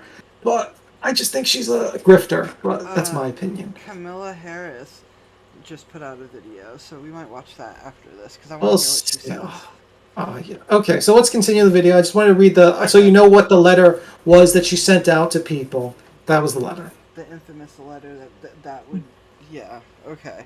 All right, 1 minute and 52 seconds. Pressing play now. Leadership went to the mat for an anti-choice lawmaker, Henry Cuellar, down in Texas, pulling him across the finish line by a couple of hundred votes. And then you have the nerve to turn around and say, like, oh, you've got to elect more of us. You got to trust us, and we're really fighting for you, when the evidence just is not there that they actually mean that on this issue or many other issues, by the way. And so here's a little bit of what AOC has been saying and getting a lot of support for. Go ahead and put this tweet up on the screen from AOC. She did a long tweet thread, and this is just the beginning of it, kind of calling out Democratic inaction. She says, here's how Dems can and must do more than wait for an election. She lays out, listen, the sort of lack of legitimacy of the court. In her view, she says, let's start with why 7 of the 9 justices were appointed by a party that hasn't won a popular vote more than once in 30 years. One of those seats was stolen. Several lied to Congress to secure their appointment, and goes through some specific actions that she thinks Democrats need to take other than just fundraising. And she even says something to the effect of, she says, President and Dem leaders can no longer get away with familiar tactics of committees and studies to avoid tackling our crises head on anymore. She also says, if you spent the time after we learned that this was coming from the leak, fundraising more than coming up with a policy response, you need to rethink your priorities. And then she also shared, let's put this up on the screen, this clip that kind of went viral. I have the full clip in my monologue you'll get to see, but these young women who were at a protest, and they were really pissed off that the first thing Democrats did was send out a fundraising message. And her quote here is, my rights should not be a fundraising point for Democrats. AOC shared this favorably, saying, we've been sounding the alarm about this for a long time. Some may want to go after the messenger, but we simply cannot make promises, hector people to vote, and then refuse to use our full power when they do. We still have time to fix this and act, but we need to be brave. She has been, listen, she's gotten some pushback from all the users. Oh, this is Jill Stein's vote. This is Susan Sarandon's vote. You people, you're, you know, you need to, I know. Oh, okay. Yeah, you gotta go. How is that not dead? I know, it's insane, right? There's still, I was tagged on lists of like, these are the people who are to blame for Roe being overturned. That's right. Not RBG, Complete insanity. But it was notable to me that there are a lot of liberals, a lot of blue wave emojis in the replies saying you're 100% correct. And so this is the biggest liberal progressive split on the Democratic Party that I have really seen, where for the first time there really is, it's not enough to just be like, oh, well, the Republicans are worse. Okay, yeah, sure, fine. If this is your issue, no doubt about it, right? But it's just so blatant, the inaction and the complacency and the using of this issue just for fundraising and campaign points rather than an actual commitment to it, that it's just undeniable even for people who are sort of staunch vote blue no matter who types. I'm curious to see how much of this is going to be a top issue for, like I said, only 3% of the electorate voted on abortion in 2020. I think something similar, maybe slightly higher, in 2016. I wonder how much of that is going to be Democrats and specifically younger women who overwhelmingly probably share these types of politics. So I'm curious as to how much of an impetus it will give. I mean, at the end of the day, the problem for them is they just simply don't have the votes on Roe versus Wade in the House. So Roe versus Wade, the last time that it came up in May of 2020, fell by 51-49. Joe Manchin now comes out and says, however, that he would support codifying it. At the same time, Susan Collins and Lisa Murkowski also there. So I think that's a majority at like 52. But then, of course, you know, neither Murkowski, Collins, or Manchin will commit to using the filibuster on that, not to mention the president. So obviously that's not going to happen. I do think it is interesting because the Biden and the Dems and Pelosi, all of them, they don't really have anything that they can say. The one point that they could make is, okay, what we would need is you have to go and deliver You sure us they're not working 7 for more Jim? seats in the Senate Stop it. come 2022. Pausing. Yeah, that kind of reminds you of like Jim Terry, where he's like literally like the PI detective. You He's like, are so on top of that. he's like literally like, okay, guys, you're gonna pay me money, but I'm gonna sit at home while you guys go out and do the investigation and also attack dangerous criminals and steal their phones. And also, you're gonna have to like actually do the search and use all the money, and then I take all the credit. It's the same thing with It's like literally the Democrats are like, okay, guys, we want you to give us all the money you have in your pockets and then proceed to get all the advertisements to vote us in the 7 seats that you need to get a supermajority. And we don't even have the fucking time of day to actually go in front of the Supreme Court and show support to our supporters about this. We're just going to sit at home and eat ice cream out of our fridge. We're not going to actually show up and do anything. We're not going to actually donate our own money. Wrong. It's the same It is the same concept. You're not wrong. It's like they're not going to like Nancy Pelosi's worth $120 million. Why is she not donating $10 million out of her own goddamn pocket if she believes in this cause so much? Why is any of these people not donating any of their own money? Why are they not? They do have the money for it. Yeah, they could have. I didn't see Nancy Pelosi in front of the Supreme Court doing a speech for her supporters about this. No, she just basically sat in her ass. Like as usual, like every single one of them. They want you to do all the work. They want you to dig in your pockets to give to them. They want you to vote for them. But yet they won't even fucking pass one law to help you. They don't care about your gasoline. And this is both parties now. Now I'm going to both parties. They don't care about your gasoline. They don't care about your food. They don't care about you, anything else. And they just want to sit there and collect a check while they don't pass any laws to help you. Nothing. Nothing. They want the Supreme Court to do their job, but they won't do one job in passing a goddamn law to fix anything or even help anyone. That's my problem. I'm just completely shocked there wasn't like a plan. There wasn't, but this was their plan? Yeah, and then Frank's like, so Tim, you want to be on top of Jim? Welcome back to the gay rockstar cowboy militia group that delivers pizzas on Thursdays.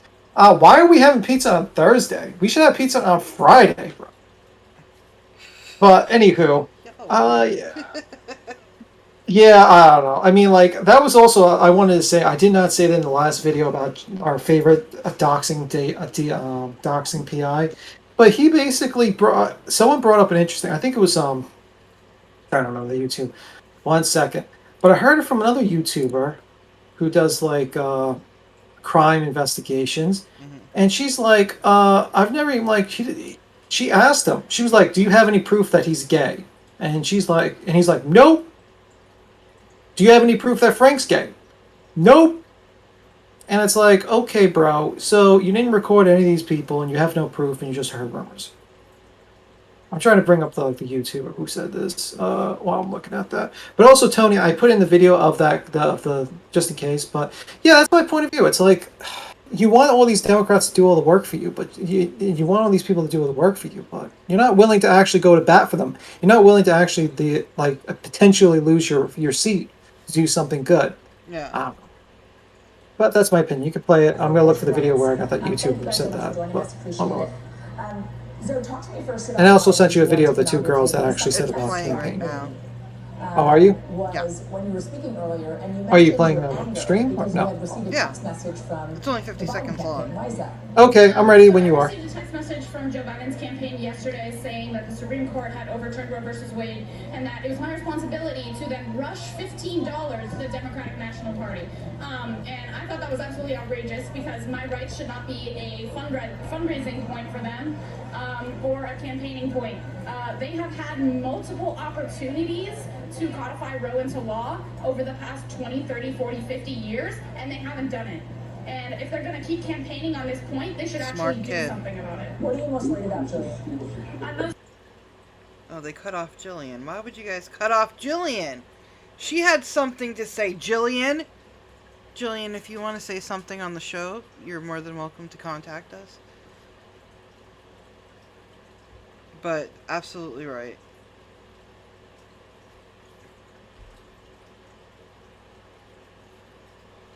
Yeah, they did cut her off. That's the sad thing. But yeah, but that's my point. Like that's the video she's talking. We can go back to the breaking point one. Okay, I'm at 5 minutes and 59 seconds.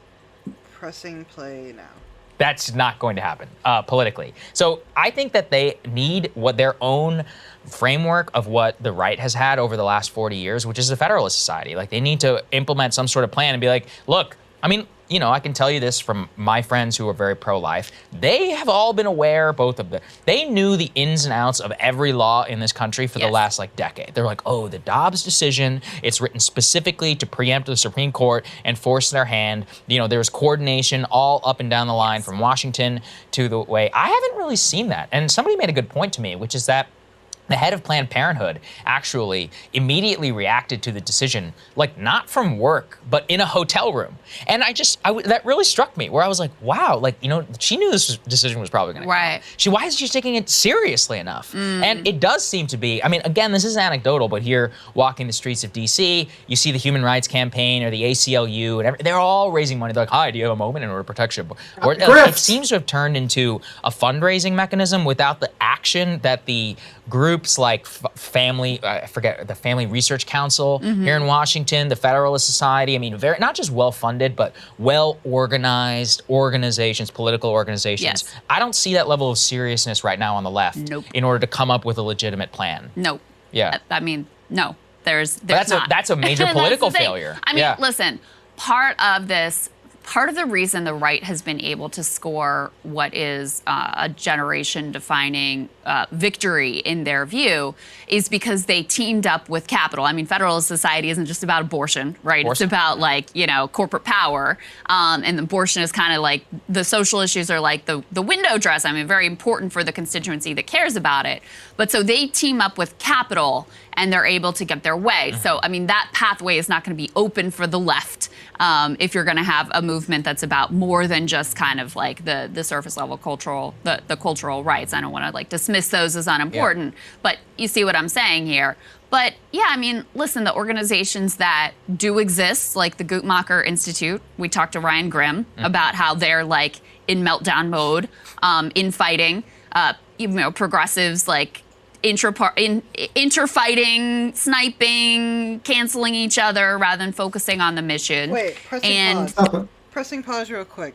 We're learning a lot today on this show. I'm being educated. What does cultural right side mean? I know what the words mean on their own, but what does it mean altogether?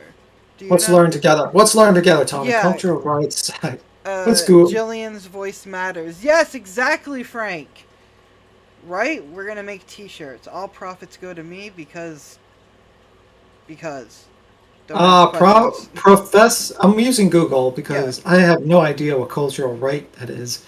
I didn't go to a fancy college, so I wouldn't know that. Profess a practice their own religion and use their own language in a private and public and participate in effectively a cultural life. I don't know what the hell. That's new. That's new to me. Is that new to y'all? Is it the objective of these rights is to guarantee that people and communities have access to culture and can participate. I don't think she's meaning it in a different way, but she's doing like something where only like people that have gone to like 4 years or 8 years of college might hear this, because most of us had to get jobs literally as soon as we came out of high school. Yeah, she's smart. Is basically you smart. Yeah, you smart. You had the ability to go to college, like a master's degree, so we can. And by the way, the channel that talked about Jim Terry was actually Crime Time with Jess.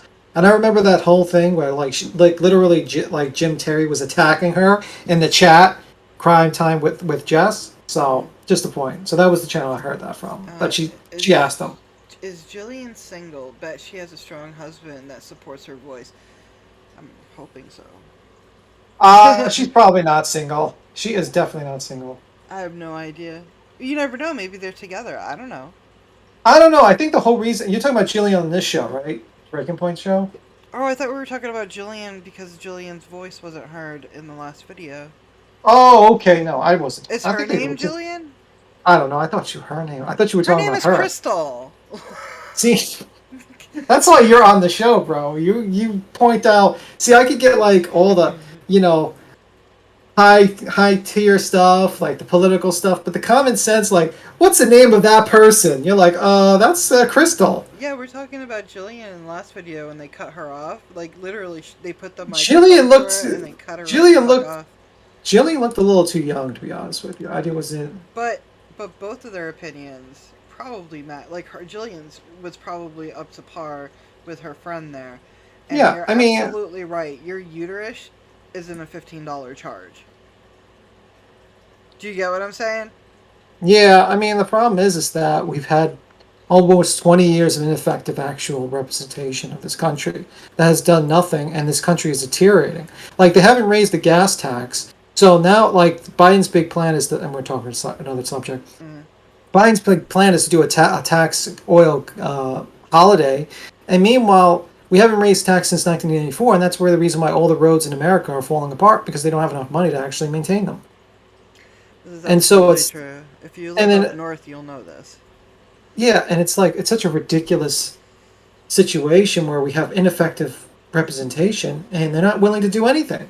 Even like if they made the wrong decision, it's better than doing nothing at this point.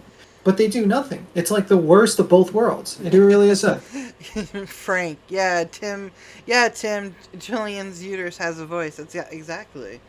I'm not saying anything. You know a woman's reproductive organs are the same shape as a shark's brain? You would know that. I would not know that. Yeah. I know a lot of weird shit that I should not know, but I do, and it's interesting. It makes me interesting. It's going to make a lot of men very afraid to have sex with women at this point. They're going to think of like that movie. Yeah, that movie called Teeth, where like the uterus grew teeth and bit off men's penises. It bit that fucker right off. It bit it off, and it spit it out too. We always end at a happy note, guys. We always end at a happy note. Do you want me to continue this one, or? Yeah, we'll continue it, and then we'll just. I mean, like, is there anything else to really discuss with the Roe versus Wade? Is there anything else you want to cover, or you want to just do a random one, a video after this? We can do a random one. I mean, basically, everybody. Okay, to end this part of the show, that said, orcas are dolphins. Exactly, they are. They got. Because I was watching a documentary, like some shocking truth about how Steven Seagal ruined his career. Because a lot of people don't know about Steven Seagal. And I thought, why not? Just because we went with the bitterness, we went with the education, now we can actually make fun and just chill. Yeah, we for can. the last hour. Send me the video. But yeah, end point of it, no matter what your opinion is, it's your opinion, and I'm going to respect it. But, and, like, I agree with that blonde lady that was talking. She said basically, we didn't see the video. I have posted it on my page. But this nice blonde lady was like, I will protect your religious freedom for your right to practice your religion, whatever it may be. Yeah. But when your religious, teachings dictate my rights as an American, that's what I'm going to have problems with. And I completely agree with that. I will support I have no quarrels with anything or anybody believes in. I support it. That is your American right. Everybody deserves to have some faith of any type. But when your religion starts to inflict my life in a negative way, that's when I'm going to have problems. I mean, I think it's not just religion. I think it's people that have opinions. They have a different thought process of what life begins. We went through it already. We'll be rehashing it.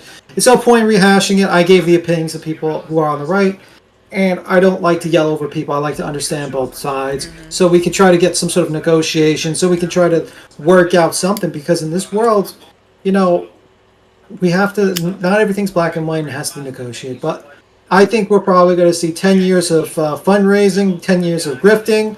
Maybe they'll make a movie, 10 years of grifting from both sides. But I think, honestly, in my opinion, I don't think the Democrats are going to do too much. I think the people who are in the right I hear a lot of background sound. I don't know if that's you or me. That's not me. I thought it was you. One moment. That's you. That's not me. I don't hear. I checked somebody in the room. I checked to see if anybody and it's just us in here. Yeah, that's on your side. Let me see. Do you have a news article up? Because sometimes news articles sneak in those videos because of ads. Yeah, let's. I'm gonna leave the chat for 1 second. I'll see what happens. Just hold up. You can put the video of Steven Seagal while I'm talking about it. Okay. Getting that video set. Okay, Steven Seagal.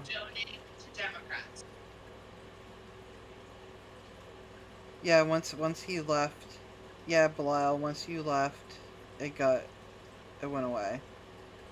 But yeah, my opinion still stands. Nobody should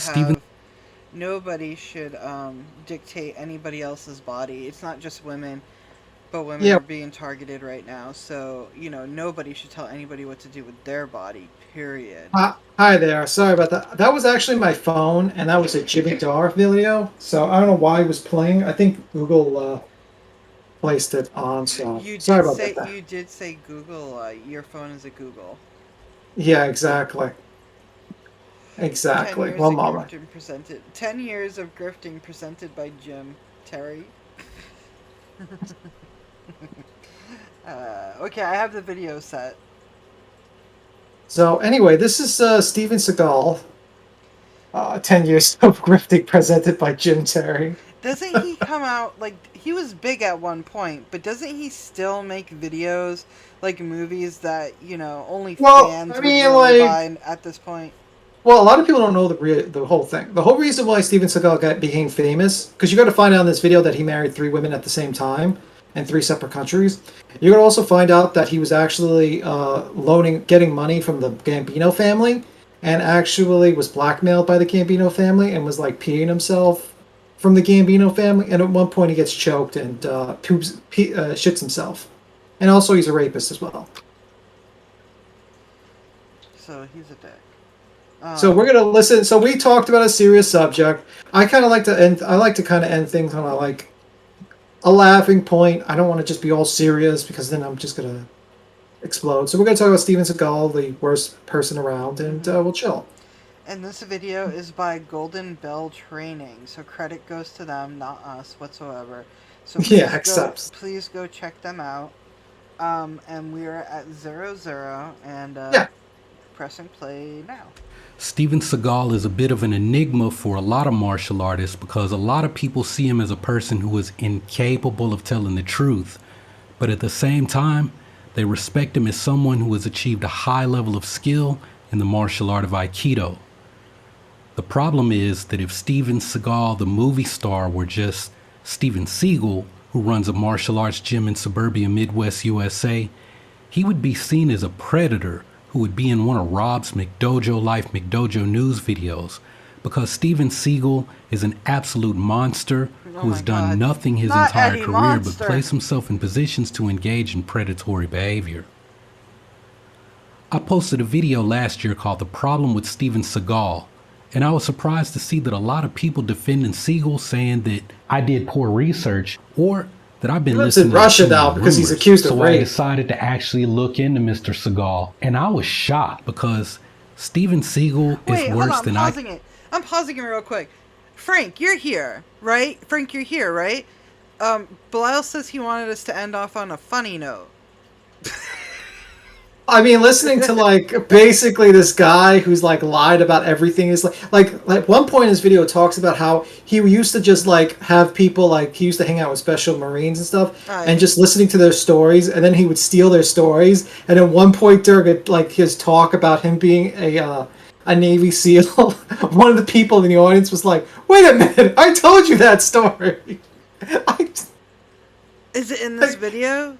Yeah, in this video, he talks about how he just steals everyone's story and he just makes up shit constantly because he can't keep everything. His entire career is a fucking lie. So basically, it's like a Murphy thing. No, this guy is way more of a liar. Let's continue. Oh, believe me, don't get me started. I bet you they're on the same. I bet you. And also, the reason why he's calling Seagal is because a lot of times he went with. That's how his name is supposed to be pronounced, but because he found out that it was actually better to say Seagal, because he thought I think on artwork, he made people all pronounce Seagal, Steven Seagal. He wanted to be fancy. He wanted to be. No, it's actually Steven Seagal for everyone to actually know the truth. So let's continue. Seagulls. Exactly. Let's continue. Okay, Frank, you didn't do anything. I was just want to make sure me and you heard exactly what Belial said with a light note with this video. It's a lot lighter than what we were discussing. Let's just say that. This is, I mean, yeah. All right, let's continue. 1 minute and 1 second. I could even imagine. Guy creeps What me I out, saw too. was that Steven Seagal has You ready? 4 roles that he plays, and the common thread among all You're 4 of playing it? them, Yeah, I well, played it. I besides said the I pressed constant play. lying, is that each one of them Do you want me to allows pause Steven it? Seagal to No. engage in Okay. some very abusive behavior that began the minute Seagal stepped into his first role as the sensei. So that's where we'll start. He's a legitimate Aikido master, Exactly, like 100% absolute legitimate Aikido master.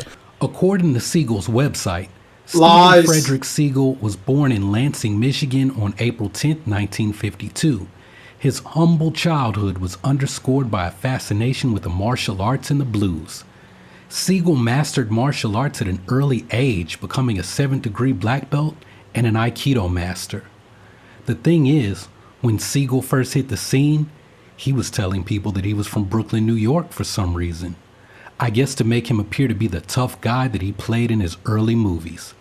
This all stopped when Seagal's mother told the truth, that the family moved to Fullerton, California when Seagal was 5 years old. He was actually frail due to asthma while living in Michigan, but he thrived after the move to Orange County. She said that Seagal was into rock music and not the blues as he claimed.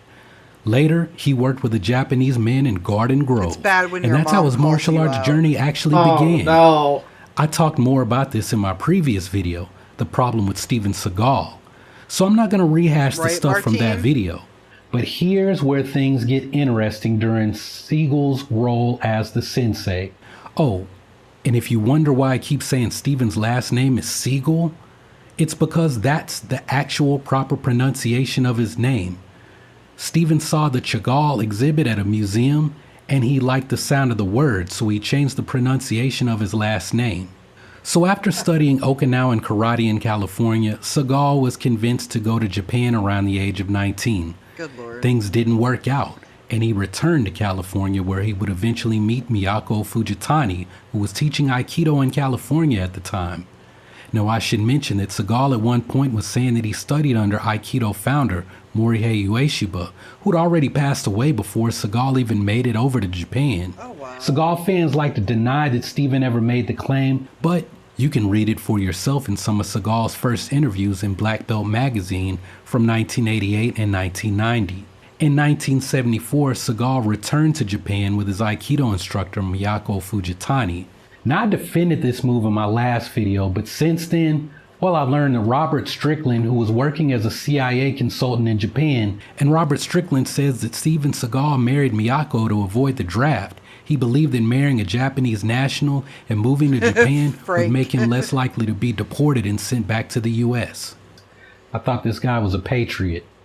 Now, Seagal fans love to point out that Steven was the first Westerner to open a dojo in Japan. But that's not true. When his father-in-law retired from teaching, Seagal took over the teaching duties, but the dojo was owned by his mother-in-law and it was managed by his wife. Miyako went on to say that Steven Seagal only earned his black belt because the judge in charge of his grading fell asleep during his presentation. He was so embarrassed that when he woke up, he awarded Seagal with his black belt. The Stop story it. is about Seagal fighting. Stop it. So So the judge fell asleep.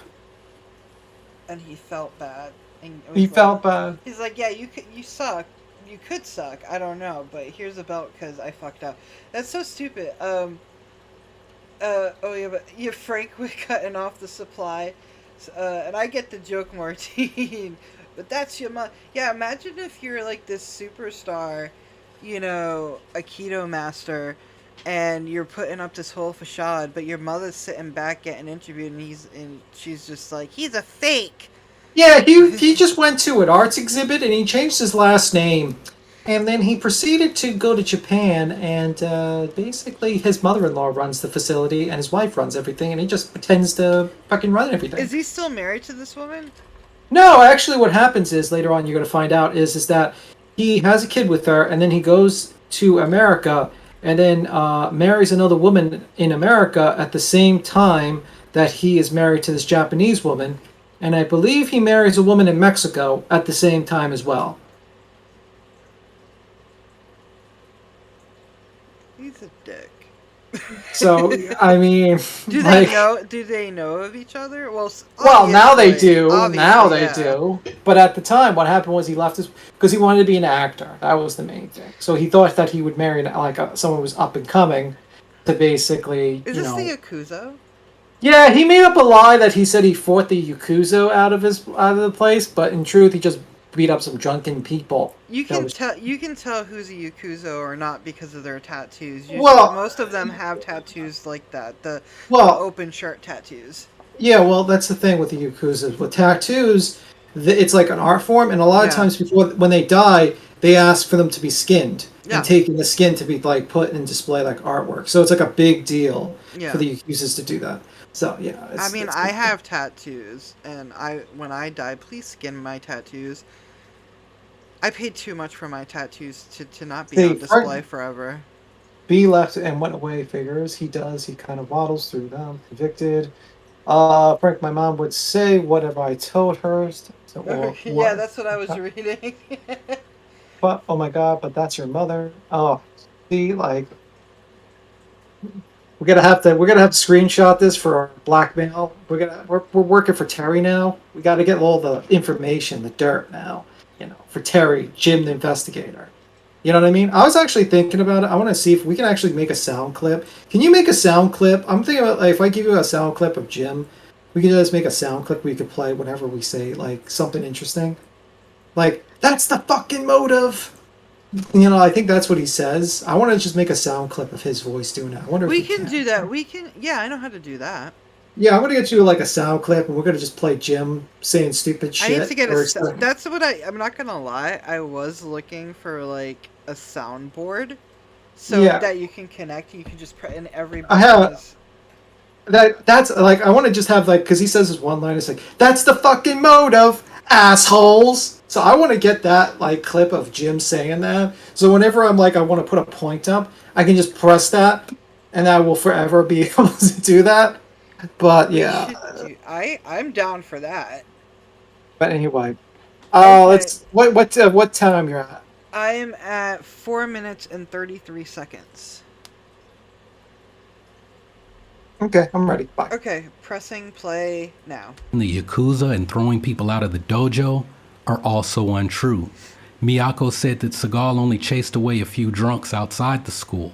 Seagal likes to tell people how the dojo attracted the attention of the CIA and other high-ranking military members in Japan, and many of them went on to become Seagal's students. Now, if you listen to the Seagal hype, well, it's because Seagal was such a highly accomplished practitioner of Aikido, but the reality is that these were Americans. They were obviously joining a dojo where another American was open to teaching Americans in English. If you've never been to Japan, there are some businesses to this day that will not allow Americans unless they speak and read Japanese. And I personally experienced this in Sasebo when I was in the Navy. But keep this part in your memory banks about Seagal teaching people like Robert Strickland, who actually was a CIA consultant, and other high-ranking military personnel, because this is going to come up again later. Why? Because Steven Seagal is an absolute monster. But anyway, Seagal's role as sensei would eventually shift from Japan back to America. Steven told his wife that he wanted to go back to the US to get rich in Hollywood or to open up restaurants. Fat Seagal. Miyako believed in Seagal's dream, so she says she spent years saving money and living on the bare minimum so that she could fund Seagal's dreams. Seagal returned to the U.S. where he opened his first dojo in Taos, New Mexico, and he thanked his wife Miyako by marrying his second wife, actress Adrienne LaRussa, while he was still married to Miyako, who was still in Japan raising their children. So while Seagal is busy cheating on his first wife with his new wife, the dojo in New Mexico was struggling financially. Seagal was known to leave on these trips where he'd return with cash, and nothing was known about his mysterious financial That was due to the Gambino but Seagal family. liked to say that he was away carrying out hits for the mob. Eventually, when LaRussa filed for annulment, she said she was basically paying Seagal to stay away from her, but she didn't want to say anything else because she was afraid of Seagal's scary friends. Well, at this point, Seagal is starting to transition to his next role, his biggest role, the movie star. So while Seagal is struggling to keep his dojo open and he's married to 2 women on 2 different continents, he finally decides to make good on his promise to get rich in Hollywood. Seagal just happens to meet with Kelly LeBrock's manager, who tells him if he wants to break into Hollywood, he needs to be seen with famous people. Seagal, like anyone else who had seen Kelly LeBrock in anything in the 80s, was completely smitten with her. Don't hate me because I'm beautiful. Yeah. So he pulls a straight up baller move and takes off to Japan to meet her not long after that meeting with her manager. So Seagal is back in Japan where his wife and kids live, while his other wife is back in the US, and he's going to meet Kelly LeBrock so that he can break into Hollywood. Weird science, that's what she Well, he doing. succeeded in meeting her, and within 2 weeks of meeting, they were lovers, and a year later, they were parents. So Seagal at one point had 2 wives on separate continents while he's wooing his 3rd wife. And why is that? Because Steven Seagal is an absolute monster. This dude is terrible, worse than I could even imagine. But back to our story. So by this point, the Tao's dojo completely failed. Seagal calls one of his shady friends to steal Kelly LeBrock's Porsche so that he can use the insurance money to fund his dojo. So, I mean, remember what Kelly's manager told Seagal? If you want to make it into Hollywood, you need to be seen with famous people. Being married to Kelly LeBrock wasn't enough. Seagal had to take a page from... Pausing it. So what do you think of that so far? I agree with Frank. When I was a kid, there was 2 women that caught my attention, and I was like, oh, I am not normal. And it was Elvira, Mistress of the Dark, and the woman from Weird Science. They were gorgeous people. They probably still are. I have no idea. But this guy is a scumbag. He had no... Yeah, well, this is nothing. This is nothing. This is just like the entree of his scummery. And I don't know if women, Martine, I don't know if women are allowed in the Yakuza. Yeah, they are. They can be? Okay, so that woman with the top bandages, she was hiding her breast. Yeah, but she has the tattoos. Women can be... Even, wives of the Yakuza will get tattoos as well. So it's like, it's like an MC, but better. Because in What's an MC? In America, a motorcycle club. In America, some MCs, especially down south, sadly, they still go to the golden rule that it's a men's world, and they don't. And in other really bad situations, they don't even let people of color join their MC. No, this is true. I'm saying Yakuzas, it's like women are treated equally in both. When you're a Yakuza, you're a Yakuza. You have sometimes women Yakuza that run whole families. That's how it is. That's fucking badass. Yeah, it's just how it is. It's very traditional. It's like, I think the criminal organization goes back 1,000 years or something like that. Maybe it's not as old as the Triad. The Triad, I think, goes back to mystical times, 2,000 years or some shit, from some monk or something. I don't know. I have to read the story again, but it's it's pretty old. It's a pretty old organization, and it usually works. The Yakuzas work hand in hand with the government when they want to do things. But I mean, when I mentioned the Gambino family, did you notice the stunt people in the beginning of that, Hard to Kill and stuff? What happened was that he owed money to them, so he had to give them. They were making percentages of his movies at one point. The mob, because the mob used to be in the movie industry, by the way. A lot of people don't know. I think they still are. Yeah, they are to a limited extent. I think Israel is majorly a lot of the money from Israel is in the movie industry in China. It used to be China, but right now it's Israel. A lot of investments come from there.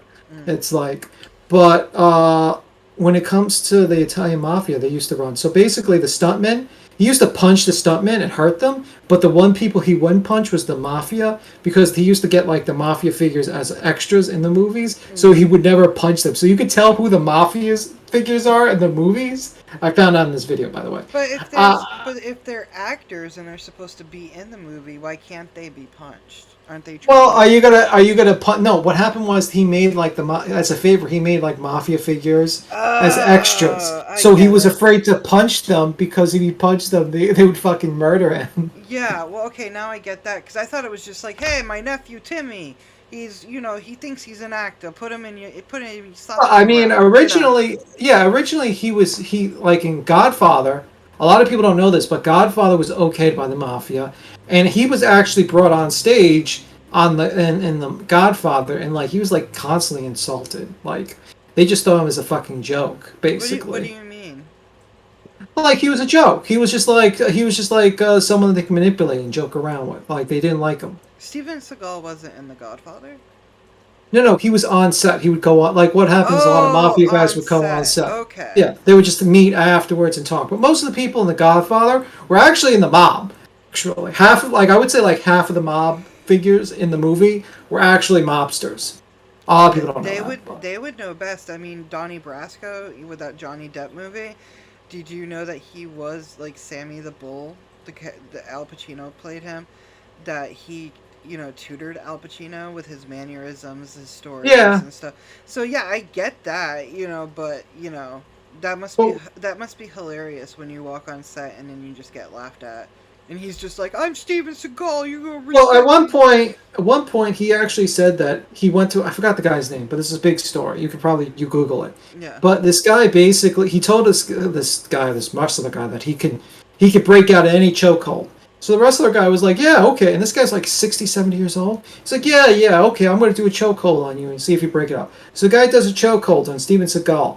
And Steven Seagal tries to punch him in the balls. And then when he punched him in the balls, he wouldn't let go.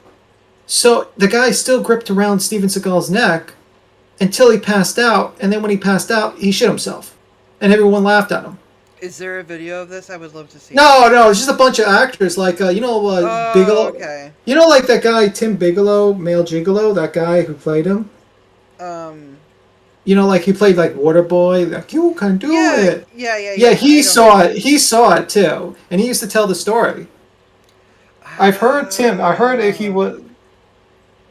I've heard that Tim. I heard he was the reason for a lot of the stuff that happened in the film. Oh, I don't know. Oh, who are you referring to? Stuff like that, the mafia thing? Oh. But let's continue the video. I don't know. I thought he meant Seagal. Oh, Seagal, yeah. I mean, he basically, take credit for a lot of things. Like, a lot of times, really, because he owed money. I think he owed, a lot of money to the mafia. So he had to give a percentage of his earnings. And at one point, he was, trying to retire. And this actually was a story that was told during... Because Sammy the Bull actually has a YouTube channel, by the way. We can watch Sammy the Bull's YouTube channel one day if you guys want to watch. It's actually good. He tells good stories. I like his daughter better. Yeah, I mean, but Sammy the Bull tells a story about how Steven Seagal was trying to cry to the police because he wanted to retire.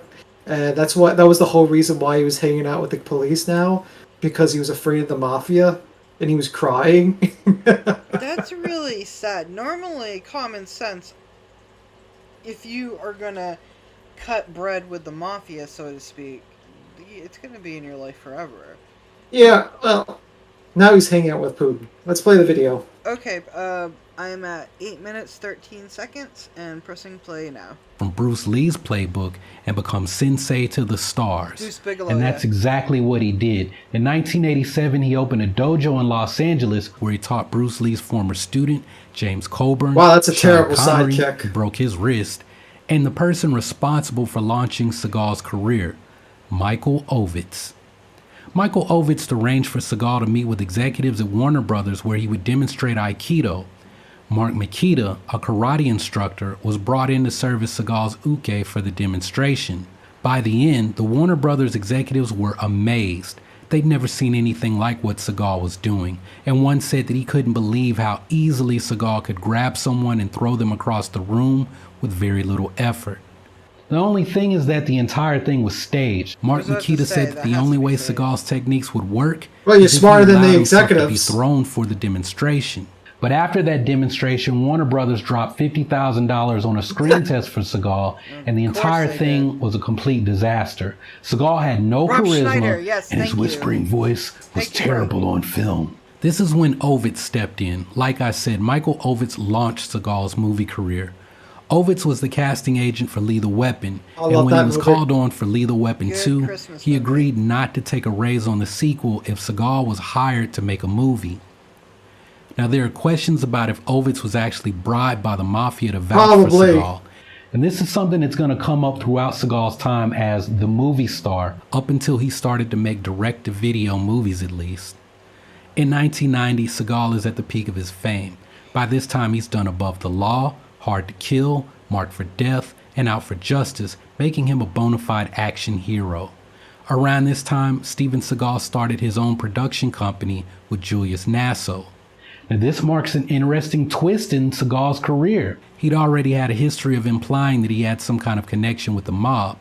Well, this Julius Nasso guy started a pharmaceutical company when he was in college in the 70s, where he was selling health supplements. But what I heard is that he was selling drugs to sailors. And on top of that, Julius Nasso's uncle, who had the same name, Julius Nasso, owned a concrete company that was in some trouble involving Anthony Salerno, the original Fat Tony. Basically, these guys were connected to the Gambino crime family. It turns out that Nasso loaned Seagal $500,000 of the Gambino family's money to do a 4-picture deal. After forming their production company, Seagal was no longer under contract with Warner Brothers. They paid his production company, or sometimes this money went directly to Julius Nasso. Now, on top of that, members of the Gambino family or their relatives started to appear in Seagal's movies. Steven Seagal is notorious for hitting stuntmen and hurting people on the set. But if you look at some of his early movies, there are people in some fight scenes who never get hit. And it turns out that those guys were all associates of the Gambino family. And he was given a piece of... That's Sammy the Bull. Yeah, every that's movie him, I that know. they did, money was coming in. So when you hear people like Sammy the Bull Gravano telling stories about how Seagal was crying to the FBI, about how he was being extorted by the mafia... Steven Seagal, all those karate movies, remember them things? He shit in his pants, I think, twice. Well, now you know why. The Gambino family went looking for their money after Seagal decided that he didn't want to make any more movies, and Nasso sent them straight to Seagal while he was working on Exit Wounds. Now, on top of dealing with the mob, Seagal started losing all of those friends that he'd made when he was sensei to the stars. Seagal managed to get close to all kinds of special forces operators, FBI and CIA agents, along with consultants, solely for the purpose of taking their stories and telling them That's what I as if told they you about, happened to Tony. him. Yeah. Seagal tried to tell a story about training with the Green Berets to a group of his students at a seminar. Everything was going okay until one guy who'd been a former Green Beret spoke up and said, "Hey bro, I told you that story." Another time, Seagal was treasure hunting off the coast of Barbados with Gary Goldman, and he was bragging about his time when he had been a Navy SEAL. Now, Gary Goldman was an ex-mercenary who vouched in the press for Seagal because they were working on a movie together. But after they fell out, well, Goldman recanted on all of that stuff, and he said that Seagal likes to get close to operators to steal their stories and make it part of his own personal narrative. But anyway, after Seagal was done bragging about his time as a SEAL while they were off treasure hunting, well, he almost drowned in calm water. Seagal completely panicked, and Goldman and the other people there had to push him back onto the boat. So he was one of those Navy SEALs that don't swim.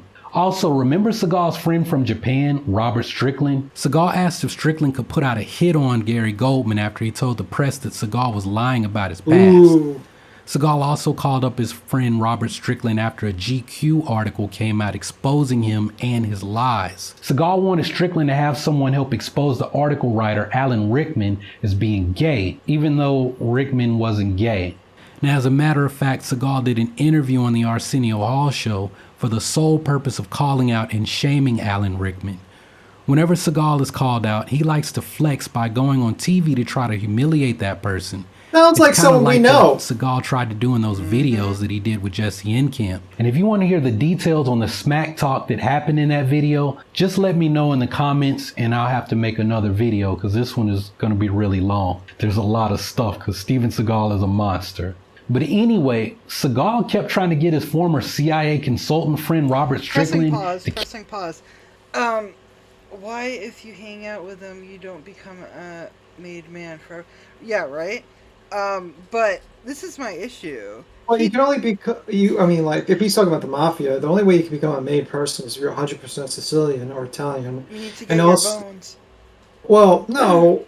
Well, mostly it has to do with you're an associate. It's like the soldier situation. So you have you become an associate, and then as an associate, you're like with a soldier. And if you do a good job with as an associate, eventually you become a soldier, a made man. And basically, from that step, you have to see how much money you made.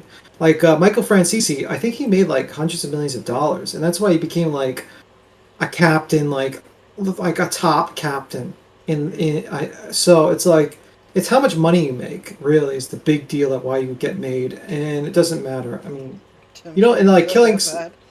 Yeah, but sometimes you kill someone. Get that, Frank? Tim Tony's not that bad. Yeah. I just find this man, whoever, I don't know what your name is, Golden Bell Training, but you did. I'm actually subscribing to you. I like how you. Oh yeah. I like how you do your videos, and that you're very precise and you show the information. Yeah, it's a good. That. Yeah, I like his channel because he talks about Bruce Lee and he talks about like why does Quentin Tarantino hate Bruce Lee. So you know me, I watch a lot of channels. Yeah, and I do like listening because Steven Seagal, it was during that time in the 90s where it was like Jean-Claude Van Damme, the Bruce Lee movies were making a second wind. Texas Ranger, whatever, Chuck Norris, everybody liked Kung Fu or, karate, whatever, that it was really big in the 90s, and he just jumped on the bandwagon. Yeah. Okay. So 14 minutes and 9 seconds, pressing play now. Carry out his dirty work whenever he got exposed by somebody. Well, that is until he finally fell out with Robert Strickland. So at the time, Seagal was making the rounds of nighttime talk shows, David Letterman, Arsenio Hall, and the other guys when he was at the height of his career making movies. Seagal was asked about being a consultant with the CIA. Did you or did you not work with the CIA? Did I make that up, or people just saying that to be funny, or did you actually have a job with the Central Intelligence Agency? Have you ever lived a dangerous life that might be like the lives they live when you're in the CIA? And he shared a story about something that happened. Well, he told a story that he heard from Robert Strickland, and Robert Strickland just happened to be watching the interview.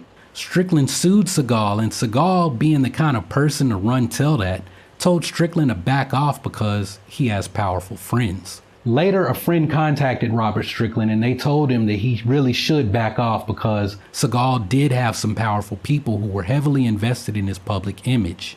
And now we know that it was the Gambino crime family.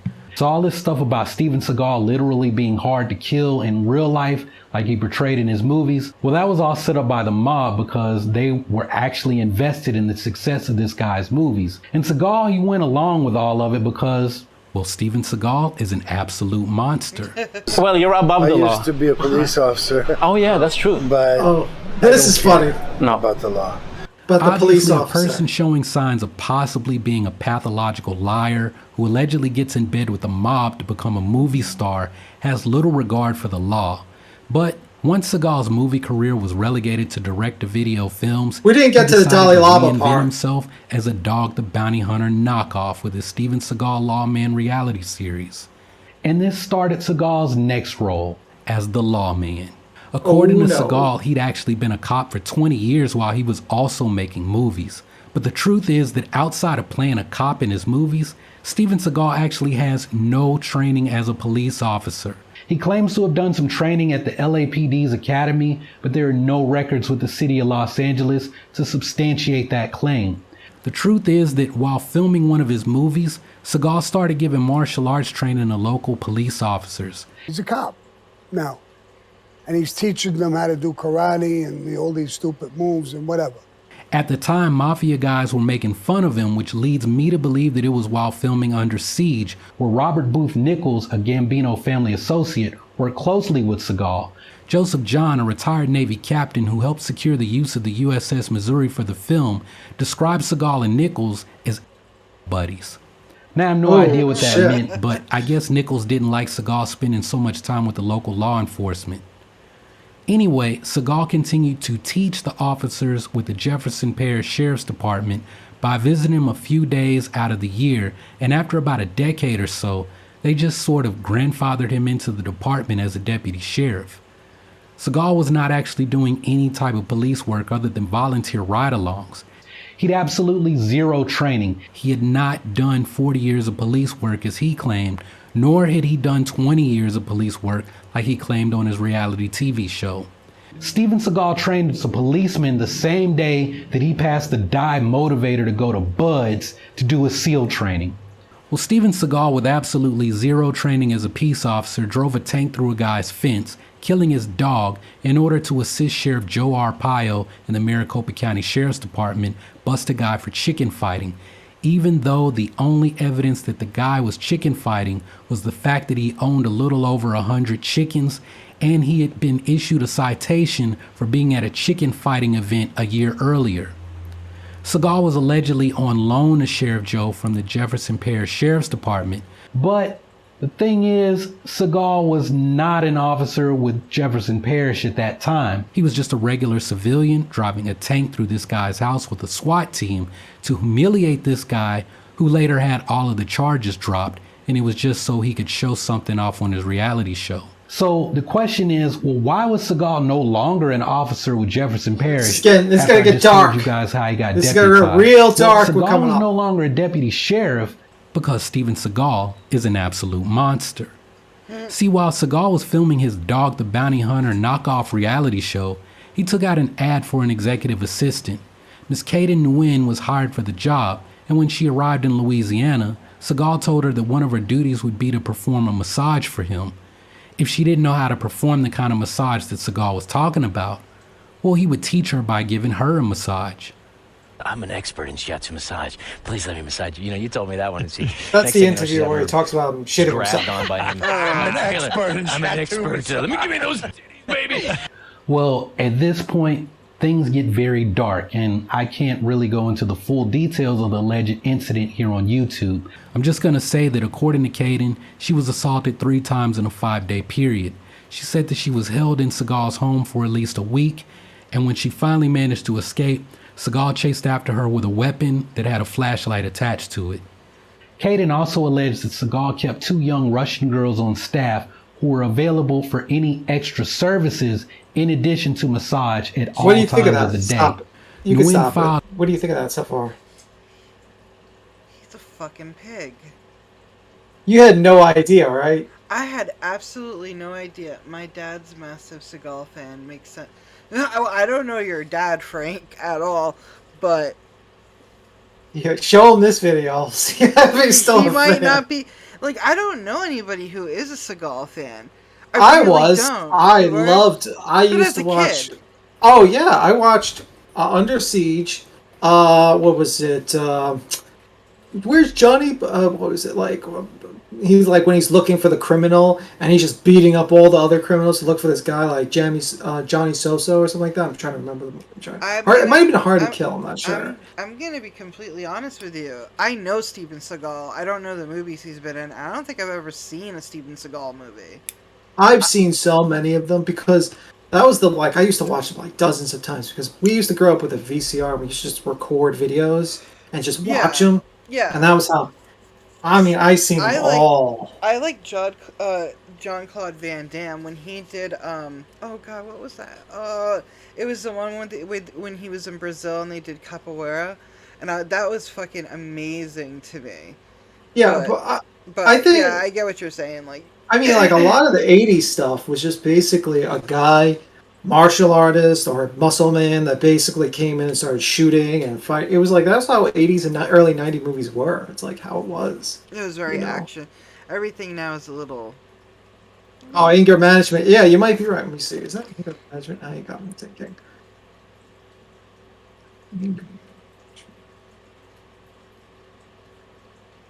Wait, Now we're. Is it anger management? Isn't that? Oh, you're talking about. Oh, you're talking about the other one. Yeah. Okay.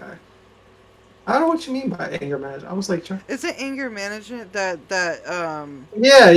it has Jack Nicholson in it and it has Adam Sandler? Isn't that it? Yeah, that's anger management. I've seen anger management. I think there's a cameo, but I'm not too sure. It is Adam Sandler, Happy Madison, whatever his production company. They do a lot of people that were big in the 90s to come in and do stuff. Like they had Ozzy Osbourne and stuff, you know, in their shows, but in their movies. But I could be a little too much pasta there. Yeah, right. Like he got really big, Steven Seagal. It's the name of the film. No, Oh, no idea then. I never seen a Steven Seagal movie. Trying to remember. Yeah, it could be. I have to check it out. I mean, like, I watched that movie a couple of times. But my favorite one was Under Siege. I was like, my favorite part was like the knife fight at the end where the two guys were fighting. And they were like literally knife fighting. It was like, well, when you're a kid and you like you don't know. This is when you find out years later. Do you get what I'm saying? Like, you liked them when you were a kid. That's cool. You know what I mean? yeah, I think the only action star that hasn't disappointed me, honestly, is probably Arnold Schwarzenegger. Because at least he's not convicted of, like, rape or anything. He's still, like... At least, like, the only thing he's done is, like, he just became governor, and he had an illegitimate kid, and he takes care of that kid, basically. He does take care of it, because the controversy was that he fired her, and it was the maid. No, I seen a documentary. He actually gives tips to his son how to, like, body lift and stuff like that. So he's active in the. Yeah, and the kid looks just like him when he was young. It's like amazing. You have to see like the huge thing. He steps up. Like he takes. I think he takes accountability. Wait, I just looked it up. Therapy Against Violence is what it's called in America. Oh, okay. Oh, Therapy Against Violence. Okay, I was like saying, I never. Oh yeah. Anger Management here is Jack Nicholson and Adam Sandler. Which is a good movie, by the way. Very good movie. And Adam Sandler comes like. What is there is never enough pasta, okay, Lily? Kramer. There is never enough pasta. You can always have more pasta. But anyway.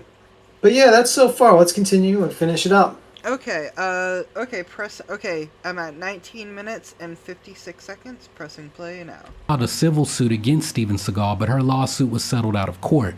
Now, I'm not going to judge her decision to file a civil suit versus going to the police. That's her choice. For Seagal, though, this was the end of his career as a police officer. Jefferson Parish was going to launch an internal affairs investigation immediately following the outcome of the lawsuit. And since settling out of court was neither an admission of guilt or innocence, the investigation was going to move forward. And I guess Seagal could have potentially been facing criminal charges for what's next for Steven Seagal while a uniformed deputy. Seagal resigned immediately from his position before the investigation, and he left the state of Louisiana. As if Seagal isn't already sounding like an absolute monster. Well, it turns out this wasn't even the first time he allegedly tried something like what happened with Caden Wynn. In 2004, Steven Seagal attended Ray Charles' funeral. And during the funeral, Seagal approached Ray Charles' granddaughter, Blair Robinson, about working as his executive assistant. Her father attended the interview with her, and she was hired for the job. Good job. When Blair flew out to Seagal's office in Memphis, she was informed on the first day on the job that one of her responsibilities would be to give Seagal a massage every day. If she didn't know how to perform the kind of massage he wanted, he would teach her by giving her a massage. Blair left immediately and hopped on the first flight she could get to Los Angeles, and that was that. Other people were not so fortunate. When Seagal was filming On Deadly Ground about 10 years earlier, Pausing it real quick. How fucking dare you? Ray motherfucking Charles. Have some respect. That is his granddaughter. Are you fucking kidding me? Oh, that pissed me off so much. He's a national treasure. Okay. Pressing play now. He invited an 18-year-old extra to a rap party after they rapped for that day of filming. It gets worse. When she arrived at the party, well, it turns out she was the only person there. And when she arrived at the party, she was a virgin, and when she left, well, she wasn't. And according to her, what allegedly happened was non-consensual. So I'll let you figure it out, and if you haven't, well, I'm just going to say that what allegedly took place happened because Steven Seagal is an absolute monster.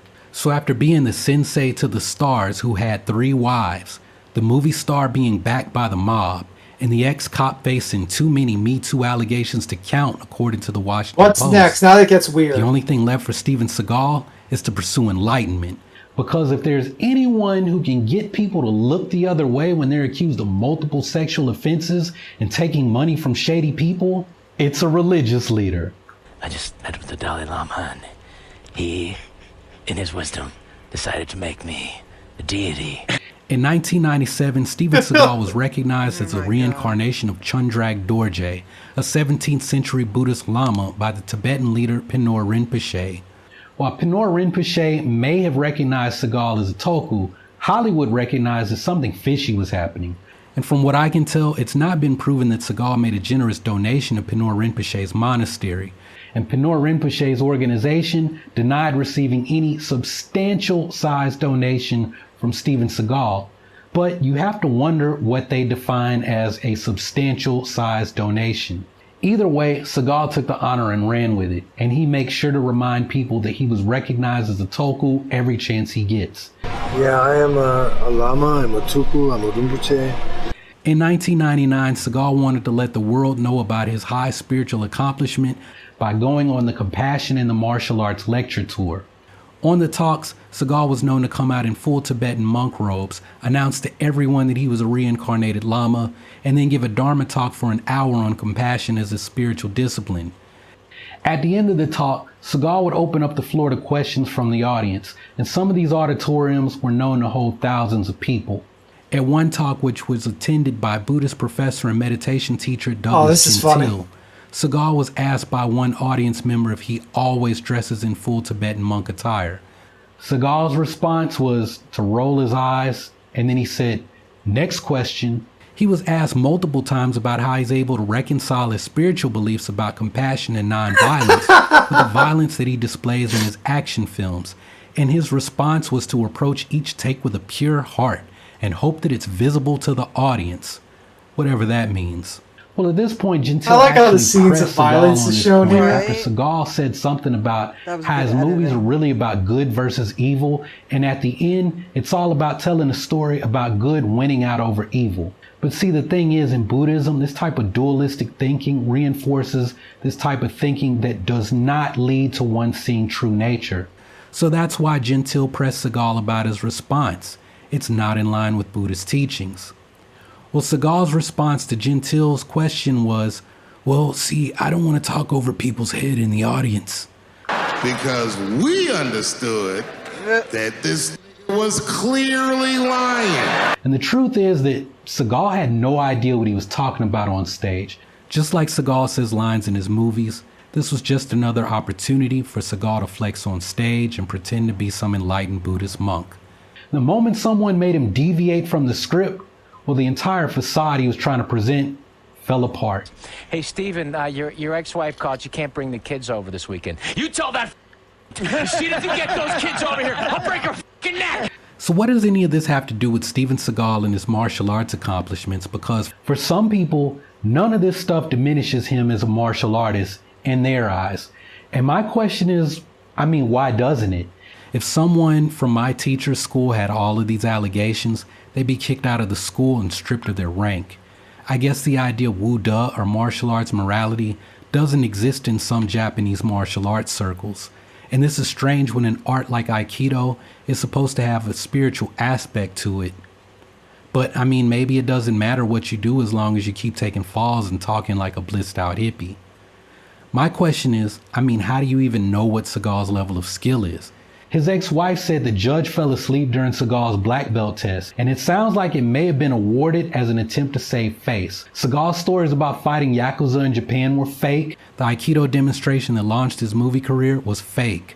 All the stuntmen who Seagal beat up in his movies, it was no different from someone getting hurt taking bumps in professional wrestling. The fights are fake, the injuries are real. I'm just gonna say this, of all of the internal martial arts people that I know personally, some of them have fought and won in combat sports. I've never heard any of them say, wow man, look at Steven Seagal's movements, he's got great internal mechanics. So I'm gonna point to my first video on Aikido, the problem with Aikido.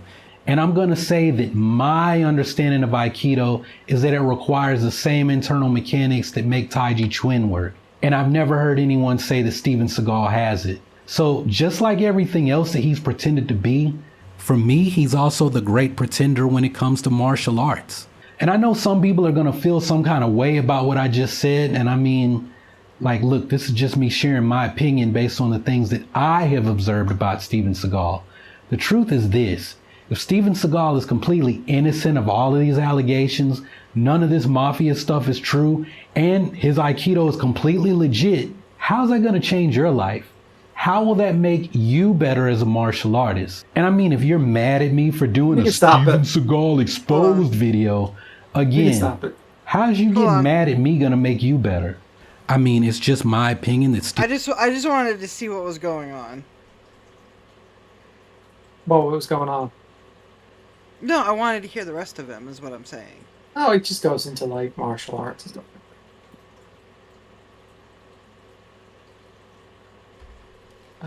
Then she says, don't think Van Damme did anything wrong either. Did he? I have no idea. That's the thing. Your childhood heroes.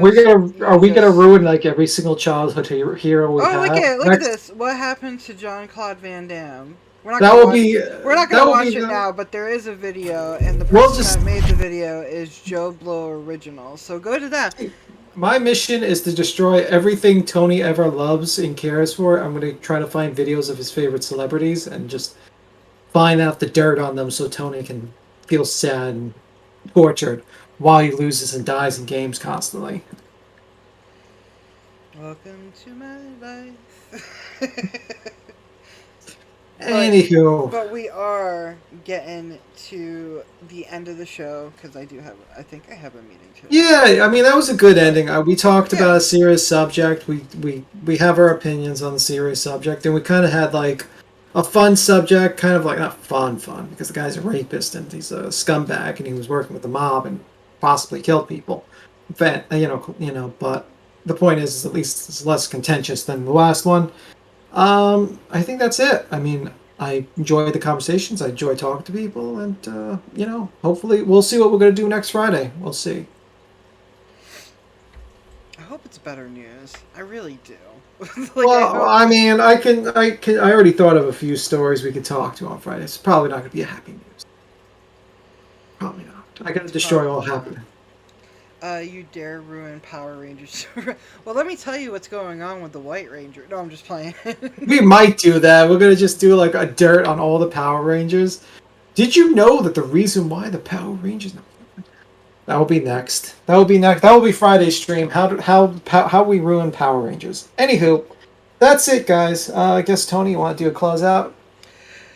I still stand by my opinion. I am pro-choice. Do what you want with your body. If you're not harming anybody, it's your body, and women deserve the respect of that. This is just a complete blow to women, and I stand that my beliefs. I stand by women. Nobody should tell you what to do with your body, and I'm just one man. No man should ever tell you what to do with your body. What you decide with yourself, or what you decide with your partner, if your partner's still in the picture, is between y'all. And whatever the outcome is, just know that you as a woman, you have your choice. And I support that. And Steven Seagal, you're kind of a dick. And how's Russia treating you over there? Well, he can't eat his... he can't have McDonald's anymore. And his money... Jason David. Who's Jason David? I don't know who Jason David is. No, Tony. Jason David Franks is my hero. He's probably talking about the White Ranger. Oh, the White Ranger, yeah. I mean, he has a TikTok. You gotta watch the TikTok? He has a TikTok. I went, when you're scanning through it, you see random people's, and yeah, he was definitely on the For You page. Yeah, I mean... As Buddhist. Yeah, Buddhism is basically like non-aggression, is basically you're not supposed to fight, basically. That's the concept of Buddhism. You know what I mean? It's not like constantly the cycle of violence, so it's kind of stupid that you would have a dualist opinion of good and evil, But anyway, my opinion is pro-choice, but I understand why everyone's opinions are, and I just know what's going to happen. I know it's going to be all about the money. It's going to be all about the grifting. Mm-hmm. It's going to be a bunch of people yelling and screaming at each other, and honestly, that doesn't solve shit. Mm-hmm. People need to get together, and we need to work out a solution that not everyone's going to happen. We need to figure out a solution for everyone. And we need to stop letting these people separate us, because the truth at the end of the day, it's like we could scream in each other's faces, but how does that solve a problem? That just continues it. It allows the people that make money from us fighting to continue to make money, and we just basically get grifted continuously for all time. So that's my opinion. And also, I think Steven Seagal is a fake and doesn't know any martial arts, and he basically got away with scamming everyone. you know. So that's my opinion. That's it for me. That's it for me too. I'll see you around, guys. See Yeah. you Friday. We'll see about what type of Yeah. show we're gonna do. We might do a funny show because we've been serious. It is Friday. We should do a funny show Friday. A funny show. I'll think about it. Friday. You know, my luck, we find out. Hoping, knock on wood, nothing big comes to this. Like, my luck was like, oh, guys, we got a fun show. China invades Taiwan. I'm like, yeah, oh. yeah, that's our fucking luck. But World War III. But y'all, please keep an eye on the notifications. I know I'm going to be streaming randomly with the video games and stuff, and especially this new game. It's really good. It's Observer. It's the remastered one, and it looks amazing. But yeah, Alright. I'm done with it. Y'all keep safe, and you guys have a good